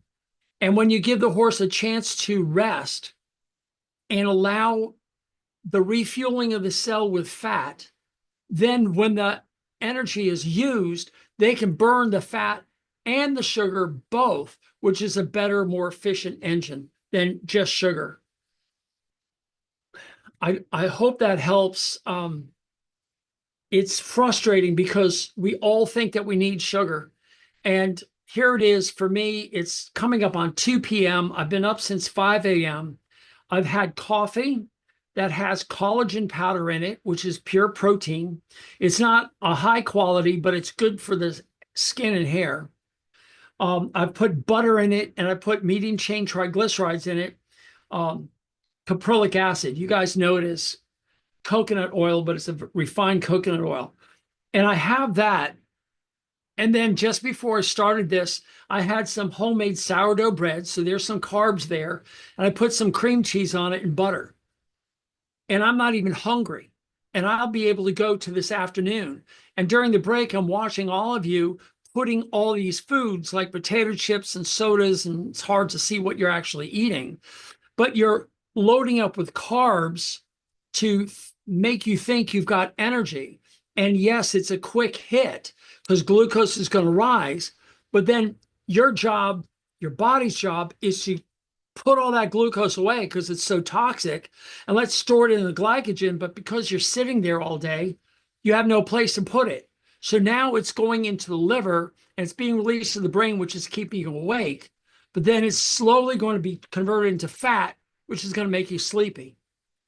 Whereas if you're all on a higher fat diet and watching your protein, you'd be able to power through the whole day and still have energy in the afternoon without falling asleep. This goes contrary to what everyone's being talked to about. You should try this diet or that diet, the Mediterranean, the keto, the carnivore, the all vegetable, vegetarian. I mean, it's mind-blowing. And that's why I wanted to take you back to say the horse was built evolutionarily as equids, tapirs, and rhinos. And there's no human, there's no lab animal, there's no ruminant in that. They're supposed to eat ground plants. They're supposed to have an ebb and flow of seasons, and they're supposed to migrate. So with that frame of reference, you can now say, now I've got a horse that's living behind a fence, and it's being used for a certain sport, so there's a certain energy requirement. And let me step back and see how the horse is behaving. Well, he's being food aggressive, or I try to girth him up and he's swishing his tail. So he has colonic ulcers. His hair coat doesn't look good. He's got a pot belly. He's losing his top line. And the doc is coming in and saying he's got Cushing's or metabolic syndrome or insulin resistance or whatever the catchphrase is. And the bottom line is your energy flux is your problem's over here on the metabolism side. Because of what you're putting in on this side, it's going through and gumming up the works. So you have to change what's being put in here and go back to what they were created with. And then you have to work on this side, and that may include increasing a little bit of exercise or doing something on this end. So you start to get that flow, that energy flux to come through so your stream bed is normalized. I'm hoping that I'm explaining this and Alberto is translating this in a way that makes sense. And maybe one of you can say, yes, it does, or no, it doesn't, or help me out here. Any one of you, say something. Yes, a thumbs up. Okay. Good. Okay. And hopefully this is so different than what you've been hearing that when you look at your horses and say, yes, I have a horse that's girthy. I have a horse that is lazy. I have a horse that's not a willing cooperative partner. A hair coat that doesn't look good, crushed heels, you name it, suspensory limit. If you look at all these things and you've been searching for answers, instead of saying, what else can I put in the mouth that's going to fix all this, which is how people make money, you can now say, after hearing this, wow, I understand the process. And now for my Norwegian fjord or my Iberian Andalusian or my Arab out of the Middle East or my Mustang that I imported from Western United States, which used to be Spanish horses, I can now look at them all and say, okay, first thing they all need is protein. I mean, without a doubt, they need protein. So let's put it in there. High quality protein. And if I can't find soybean meal source like pea protein, whey protein, hemp protein, or something that gets that protein level higher than what you're feeding now, and then you're going to add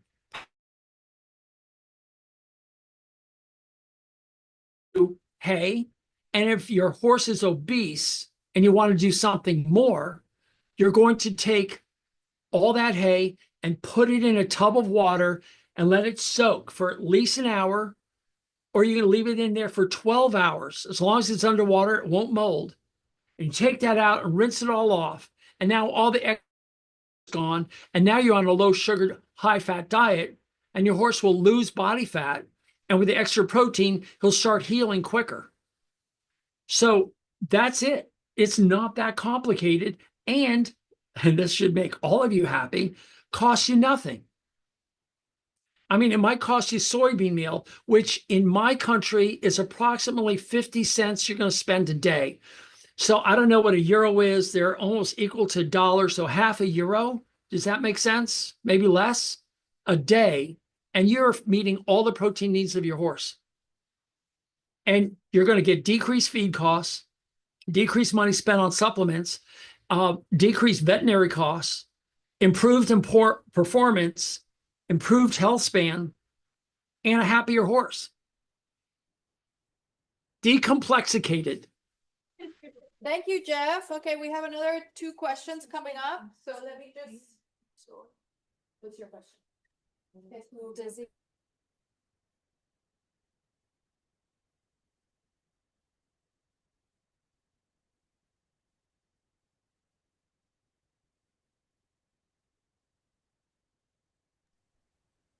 Espera. Ahora. The question is, do you change the quantities according to the seasons to mimic the seasonal changes? That's a really interesting and really insightful question. If you look at protein alone, one of the things I didn't tell you was every moment that you're alive and your horse is alive, proteins are being broken down. It's well established that red blood cells are completely replaced, all of them in your body, every, 120 days, something like that. Muscles are constantly being broken down. Even your brain cells are breaking down and being replaced. Now, nobody knows why. When your muscles disappear and your brain disappears and it's being replaced, you don't lose your form of your muscles and you don't lose your memories. I can't answer that. But everything in your body is constantly going through a recycling program. And they've proven this with carbon-14 dating of our bodies. And they've determined that every 6 years, all of our muscles are completely replaced. So what muscles you had at birth, by 6 years are replaced, by 12, by 18, by 24. And I've extrapolated that over to horses and said, okay, what are our horses doing at 6 years of age? Well, if they're race horses, most of them are broken down. If they're not race horses and they go into sport, most of them break down around 12, between 10 and 14. Something's going wrong with them. By 18, if they haven't retired, they're at retirement age for most horses. Most horses have been retired due to lameness for a long time. And at 24, they're heading into the senior years. In fact, I now age all horses as young adult, early senior, and senior. And each one is a 6-year age bracket. That's because everything's being replaced. So to answer your question, protein has to be fed on a regular basis throughout life. Now, there are times where we as hunter-gatherers or horses who are migrating may not have a good protein source. But at any one moment, you are recycling amino acids. And there are approximately 300 grams of protein that's completely broken down in a human body every day, 300 grams. And of those 300 grams, I can't really remember. I think it's about 40 grams are completely lost. They go away out the urine someplace, they're gone.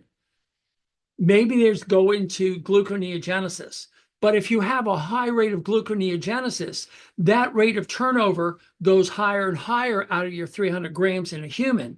So you have less and less going back into the system. So there's less and less to go back into muscle building, hair, hoof, neurotransmitters, etc. And that's why over time, the amount of reserved amino acids in this recycling program get less and less and less back into protein. And that's why you have sarcopenia in older people.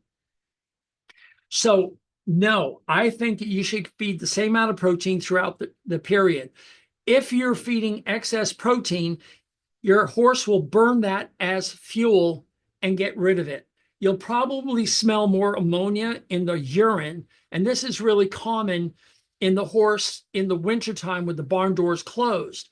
And we used to think that you're feeding too much protein, but in reality, your horse is consuming more protein and peeing out the ammonia, which is what you smell in the urine. So if you're smelling a lot of ammonia in the urine, it's because your horse is consuming protein and you're either overfeeding it or you're not feeding enough of it and they're burning up their protein, their muscles, their hoof, and everything else. As far as the hay goes or pasture, let's just call this well, we'll call it, I forgot the word. I'm having a blank. What hay and pasture, forage. Okay, sorry. I had these blanks every once in a while. As far as the forage goes, that's what you're going to adjust. So in the summertime, in the springtime, when the grass is growing, you're definitely going to cut back on the hay. In the summer, if you have pasture, there's no need to feed hay. Back in the olden days, you didn't feed hay at all in the summer. You saved it because winters when you needed that, when there was no pasture and your horses are still pulling your wagons and pulling yourself into town or plowing the fields, well, not in the winter, but they're doing something. They needed that extra starch and fat from the cellulose and the sugars in the plant. So they would feed hay. So the hay should be waxing and waning, increase or decrease with the amount of pasture you have. But if you're like a lot of people who have no pasture at all, then you have to adjust the amount of hay. And sometimes in the summer, you just have to feed your hay to get them through the summer. And in the winter, you could actually start soaking the hay to get some of their body fat off. So they go into the springtime a little lean. That will improve reproduction rates. Everybody knows that a horse that's on an increasing plane of nutrition, meaning going from undernutrition to overnutrition, which happens with green grass, those horses catch by the stallion easily. So if your horse is fat going into breeding season, their chance of conceiving is less than if they're lean and becoming more rich in nutrients. So to answer your question, keep your protein where it needs to be. If you smell ammonia, back off on the protein you're giving, and keep giving hay and pasture as needed to maintain the body weight and energy they need for their sport or for their use. Okay? To a gram per pound of body weight. What was the amount of protein of soybean meal per pound? It rolls off my tongue in English. It's 1/2 to 1 pound. Pardon me, 1/2 to 1 gram per pound of body weight. So for a 1,200-pound horse, you need 600 grams of protein. So 1,200 kilogram or 1,200-pound horse is what, 550, 600 kilograms, something like that. Let's say 600 because you need 600 grams of protein. Now, what's interesting, and I'll do the math really quickly for you, and I have this all written down so you don't have to write this down.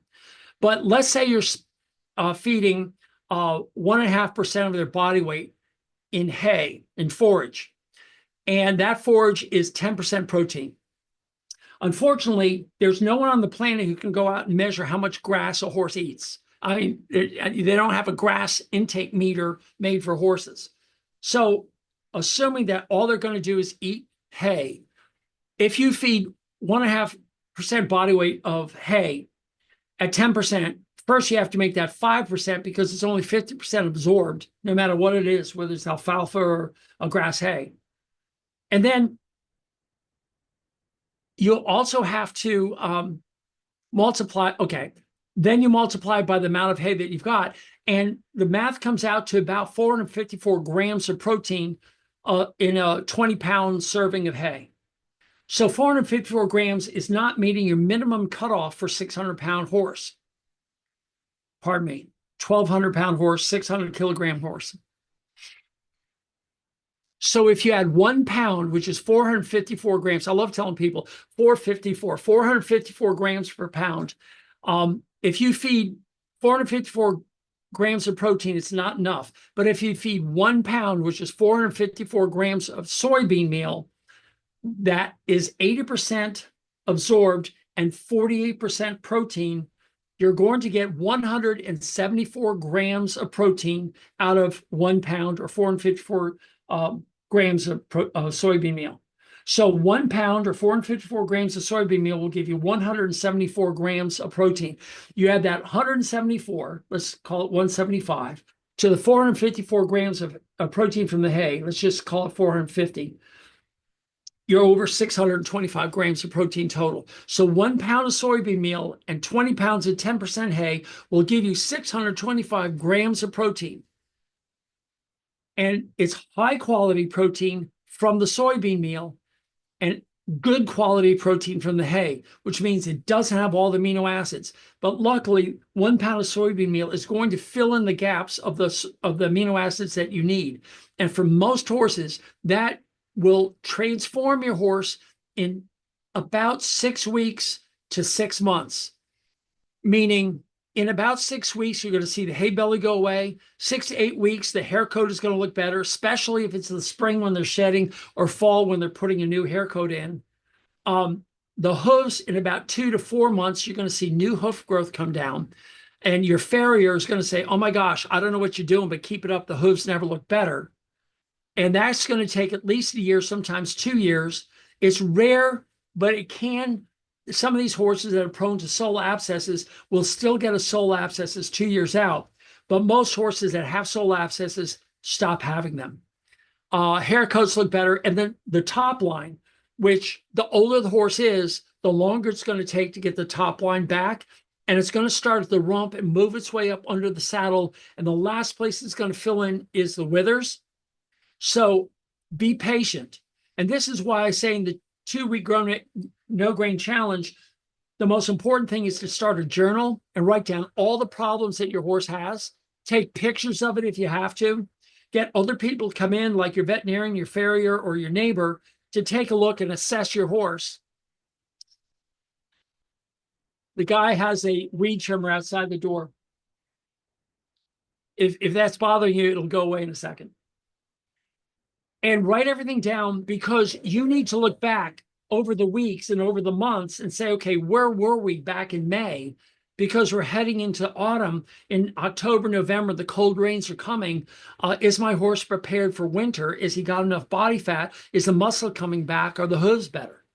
And this journal will help you identify all of that. Okay. Okay. Thank you for that from the person who asked the question. Next question. Había una por aquí, ¿no? ¿Cuál es la diferencia? Bueno, más que nada para preguntar, la diferencia de la proteína cambia con la edad, ¿verdad? ¿Qué de la proteína?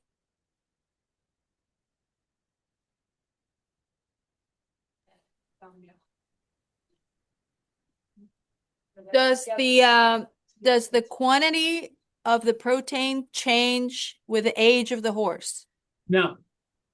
No. No, but that actually, your questions are so intuitive. I love this. A foal is going to have plenty of protein from the milk and from weaning all the way to about 5 years of age. Think of your foal as no different than a teenager in your house. They will eat everything and still look good because they have such a good recycling program and everything's going back into their high metabolism because in that energy flux thought of the beaver dam down there, their mitochondria are working just fine. So the brain is not sucking away all these amino acids and they do well. What happens is if you have a racehorse, and I don't think any of you have that, but let's just, for the argument, if your horse is in extreme work as a 2, 3, 4-year-old, they're going to consume those amino acids and start to break down. But because most horses live a life of luxury up until about 4 years of age and then they go into light work, as they hit 7, 8, 9, they're already becoming protein deficient. You see it in the hooves, you see it in the hair coat, but you don't see it in the top line going away yet. That comes around 10, 11, 12. And by then, the horse has left the barn and you're trying to close the doors. Old expression here in America. So you have to be ahead of that. So if your horse is 3, 4, 5 years of age, yeah, I don't see any problem giving soybean meal or a protein, high quality protein source, because number one, it's inexpensive. And number two, you're ahead of the problem. When the problem starts to show itself, for instance, Cushing's disease, every horse is being diagnosed with Cushing's disease, and it's usually around 12 years of age. They're now calling it a neurodegenerative disease. Pardon me. And in my podcast, I will tell you about the 3 individual possibilities for it happening that nobody else is talking about. One is insulin resistance at the hippocampus, at the hypothalamus, which is part of the brain, which can get insulin resistant before the body. So you can draw blood and say, oh no, your horse isn't insulin resistant, yet at the hypothalamus it can, and it's trying to secrete information to the pituitary to work, and it's not happening. 2, it may not be making the dopamine correctly, or 3, it doesn't have the myelin sheath on the nerves running from the hypothalamus to the pituitary. So you have 3 separate causes. And again, I don't mean to blast this over your head. I'm just saying all 3 are all nutritional, all lack of protein. And so you want to get ahead of it before your horse gets diagnosed with Cushing's. By the way, I have horses around the world that have been on medication, Persan, Pergolide, whatever, for Cushing's, that have gone on this diet, and with the help of their veterinarians, they've monitored and they've gotten their horse off Cushing's medication because now they don't have a neurodegenerative disease. So, I mean, that gives you kind of hope. Again, nobody's going to do the data. No one's going to get 1,000 horses and say, okay, half of you we're going to feed grain and the other half we're going to feed just forage and soybean meal. And we're going to look for the incidence of Cushing's disease at 12 to 18 years of age. It's never going to happen. Nobody has the money to do it. If you're a billionaire, please let me know. That's one of the studies we need to do. But no one's stepping up. Okay. Any more questions? Thank you. Ahí va. Okay. Si tiene algún tip para, ya que hacemos un destete.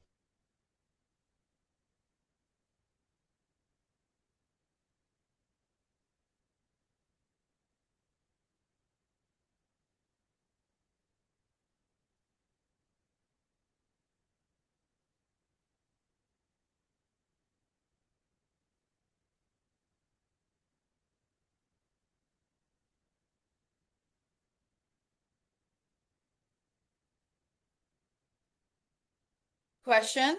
So it is that since we're weaning foals at a very early age nowadays, and we're taking them off the protein that the mother can give, what can we do to supplement the loss of the mother's milk? Since they're already so stressed out by the traumatic experience, what can we do nutritionally to get them to adapt to that new challenge for them in terms of protein? Yeah, I've never had that question before, so I'm just jumping right to my first thought. And my first thought is, I hate weaning. It's the worst time of the year, no doubt about it. But these foals are so resilient that most of them can bounce right back. And if they're on pasture or good hay, and you start adding some soybean meal after that, they'll be getting the amino acids.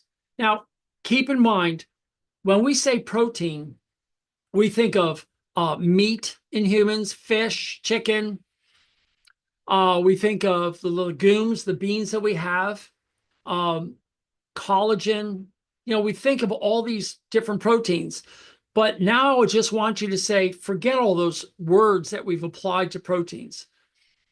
Proteins are nothing more than a whole bunch of amino acids. So if I took all the words of this presentation and broke them down into letters, you could take all the letters, rearrange them, and make a completely different presentation using completely different words with the same letters. So when you put food into your mouth, a protein, they're broken down into short chains and individual amino acids that are then absorbed through the gut wall and used by the horse. So I guess technically you could take a steak and feed it to a horse, but unfortunately their refinery is not set up to digest meat. So that's ridiculous. But if you took a steak and somehow broke it down into all of its proteins and put the proteins in there, they would be absorbed and used by the horse. So think of all proteins, whether it's mother's milk, soybean meal, a lush pasture in summertime, a variety of plants. I want you to see all proteins as a collection of amino acids, of letters. And those letters are being put into the horse's mouth and being absorbed and put to use according to their DNA. This is why I'm not afraid of genetic modification. In fact, one of the founders of the movement that was anti-genetic modified organisms, GMOs, which have now called GM foods, they got rid of organisms. So genetically modified foods, wrote a 2-page Wall Street Journal article. Now, 2 pages in a newspaper is a huge article. And he said, I'm sorry, I was wrong. It's not frankenfood. Genetically modified food is broken down by our systems and absorbed. Now, there are other arguments about genetically modified food. Unfortunately, just about every food that's out there now has been genetically modified. So I don't really worry about that going into a horse compared to a horse that's not getting any amino acids. So to answer your question about a foal and the weaning process and the stress, nurture that foal through the stress period with other foals around it. I know it's stressful. We all who have had children go through that empty nest syndrome. It's very similar. It's stressful for the mare as well, mostly. But everyone's resilient, and the youngsters are the most resilient. If they haven't been diseased and there's no other problems, weaning them and having them already introduced on a little bit of soybean meal, out of a handful of your hand, they'll fly through this just fine. But the horse has been stressed, that doesn't have good nutrition, that doesn't have good proteins at the time of weaning, is going to have a problem. And in fact, almost all the diseases in humans throughout the ages, through the mid-1900s, they've related back to poor nutrition and not having the immune system capable of cleaning up. Plus, they were living in filth. So that didn't help. But if you can keep I'll give you a great example. I went to a call, this is before I just did teeth, and it was a weaned horse that the man had not only weaned, but had taken on a truck ride to a horse show, and people offered him a lot of money for this foal because it's doing so well. And he called me up on a weekday and he says, I need you to come out and check this horse. It's got a little bit of a fever and it's not feeling well, it's sick. I said, well, is it down? Can it get up? Is it eating? He says, well, I'm not there. I'm a school principal. I can't be there. Could you just come out and check it? And I said, I'm making this an emergency. This is not something I can see in the afternoon. I'm going out there now because foals can precipitously drop to death. And sure enough, I got there 45 minutes after the phone call. The foal was dead. It was in a shed in a pile of manure that was literally 3 or 4 feet tall, deep in the back of the shed. And the foal was laid out in it, dead as a doornail. And I said to him, and I called him up, and he was in tears. A principal of a school, he was in tears as he showed up. And he said, I had no idea. The horse was fine yesterday. I said, well, look at the stresses it went through. You had weaning, it's not being fed right, it's living in a pile of poo, and you're shipping it to horse shows. It's going to die. He had no idea. He forced me to do an autopsy on this horse, which I didn't want to do. I mean, it's so obvious. So I did the autopsy, I opened up the gut, and as I did, you could see the parasites in this horse. And I did histology, and I showed the inflammation caused by the parasites. And he killed this horse out of just stupidity.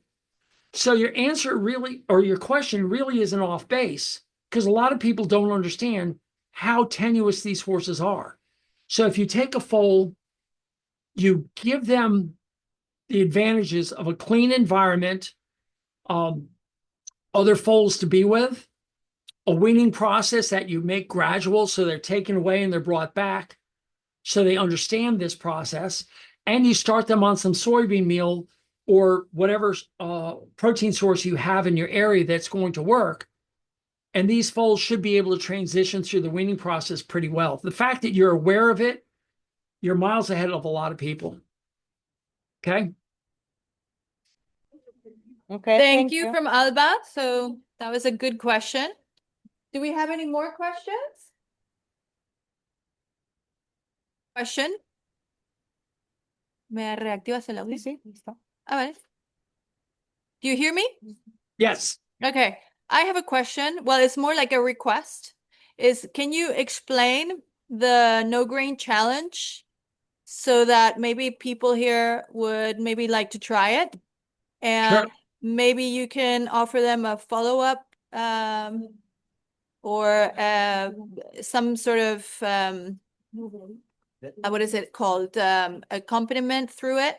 Do you see, I just texted you or put in the chat, and I see that chat, it says thehorseadvocate.com/HLE, Horse Life Experience. Okay. Yeah. Okay. So I'm going to share the screen so you can see what I've got.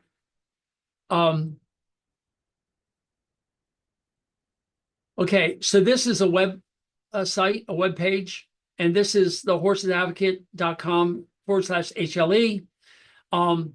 And this is where you can sign up and join my community. And before I get to that, I want to show you the community. you guys can see this. It's a very dark page. Is that good, or do you want to make it light? Which works better for you?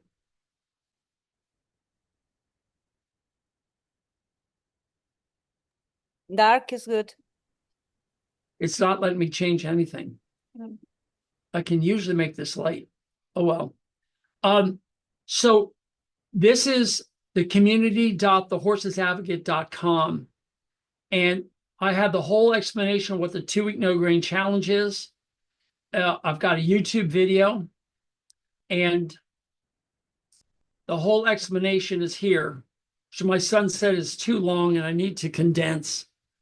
But it boils down to, first, get a calendar and open it and circle today's date, because this is the day you're going to start. You're going to write in your journal today's date and everything about the horse. That's the most important thing.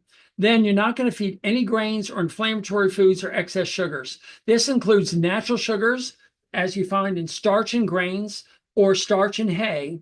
You're going to limit that because they do need that. It's going to be in your hay.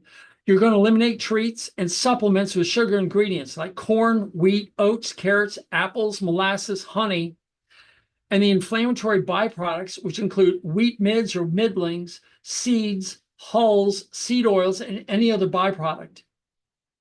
Now, if your horse needs something medical, you need to talk to your professional about that. Third, feed hay, which is grass, legumes, or grass plus legumes, pasture, water, and mine salt, which is like Himalayan or Redmond salt. Don't do the red salt licks, the minerals or the sugars. And then fourth, limit hay if adequate pasture is available. If you must feed hay, limit it to daylight hours and never feed hay around the clock. Just assume that the horse has to sleep and he's not going to need that. If you want to, you can add high quality protein. This is not part of the 2-week no grain challenge, but you can add that later. So basically, it boils down to hay or forage, a mine salt lick, water, and a journal. And that's the 2-week no grain challenge. And that's all written right here on this page called community.thehorsesadvocate.com. But to get there, you have to go to this website, which I set up specifically for you. And you're going to click this first button, step 1, where you join the community. This will get you access into this group. And it's going to look like,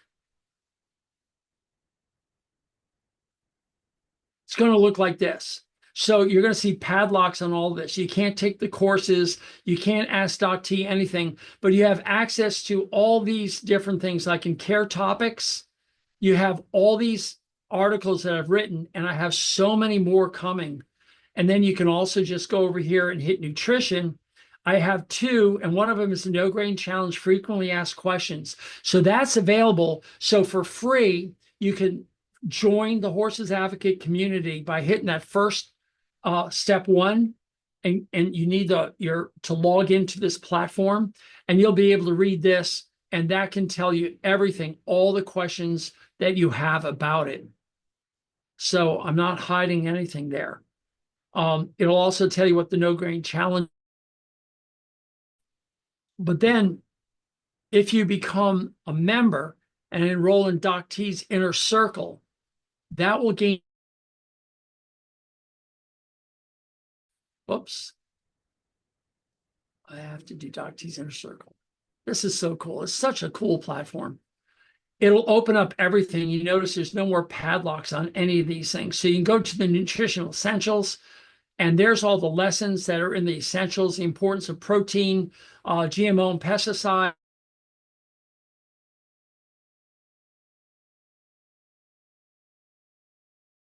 And then if you go to the advanced course, you're going to have Beyond the Basics. I talk a little bit about proving causation. I talk about energy flux in detail. These are really interesting things. What DNA is and protein synthesis, what a protein-centric diet is. They're also going to talk about cell metabolism, what lactate is, and it drives everything in the horse. It's amazing. What fructose is. Oh my gosh, fructose is nothing like glucose, and it's causing all the problems we see in horses and in humans. And once you understand fructose and uric acid production, you're going to be amazed. I'm going to talk about the addiction of sugar and how stress impacts horses. And then the last lesson is the simplicity of feeding horses. And of course, because I'm an equine dentist, I've been doing teeth for so long, I have this whole introductory course about what dentistry is. So that's what you're going to see. And all you have to do is enroll in Doc T's Inner Circle, and you're going to see all that. Or you can just jump to optional step 2, where you're just going to go here, and it'll take you over to this link. And it has the annual subscription or the monthly subscription. Choose the annual, and you may have to log in here if you haven't logged in yet.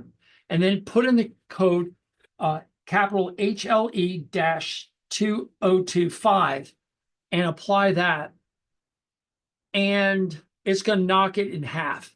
So it's going to be $249.50 for 1 year subscription to this. It'll renew in a year for the full price, but it gets you started, and you can quit at any time. But that'll give you access to all these things. It'll get you access to all the courses. And that's my special thing for you as a member of HLE and watching this program. You have that? Is that good? Yeah, that is super. Thank you so much for that and for your offer as well. So Sure. I'm just gonna let people thank you personally. Okay. So thank you, Dr. T, for all that information. You're welcome.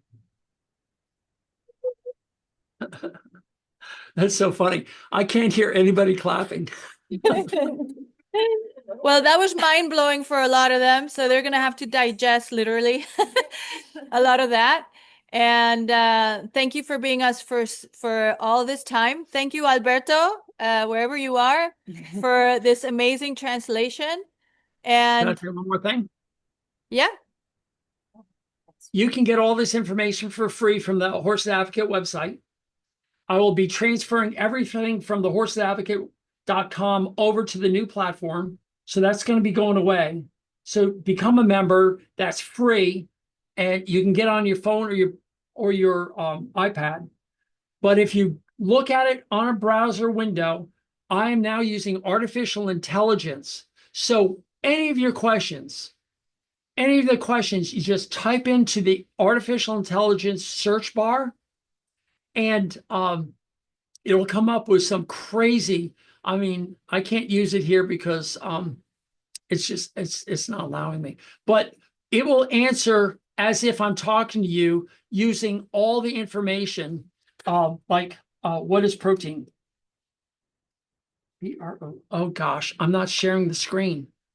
Good grief. This is so important because once you see this, you're going to be blown away. At least I was blown away. So here I am on this page, and I'm going to search, and I'm going to type in what is protein.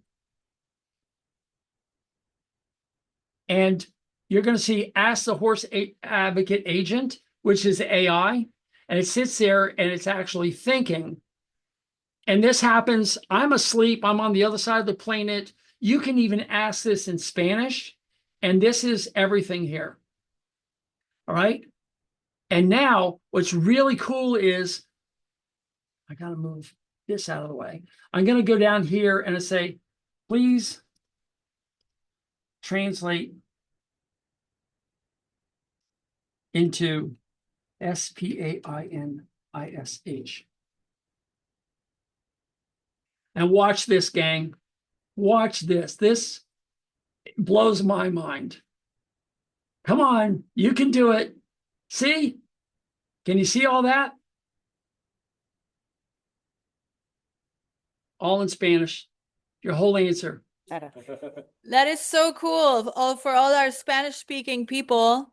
So they can Yep. access your information in Spanish. That's beautiful. Thank you so much. You bet. Yeah, I bet you're excited. Oh, my mind's blown. Okay, Geoff, we're gonna have to say goodbye now because we're gonna go and have some dinner. These people are exhausted. They've had a long day. I'm And sorry to have blown me your as well. mind. I'm so grateful for what you do and what you're doing for horses and offering this worldwide. So thank you very much. Thank you. Bye-bye. Bye. Bye.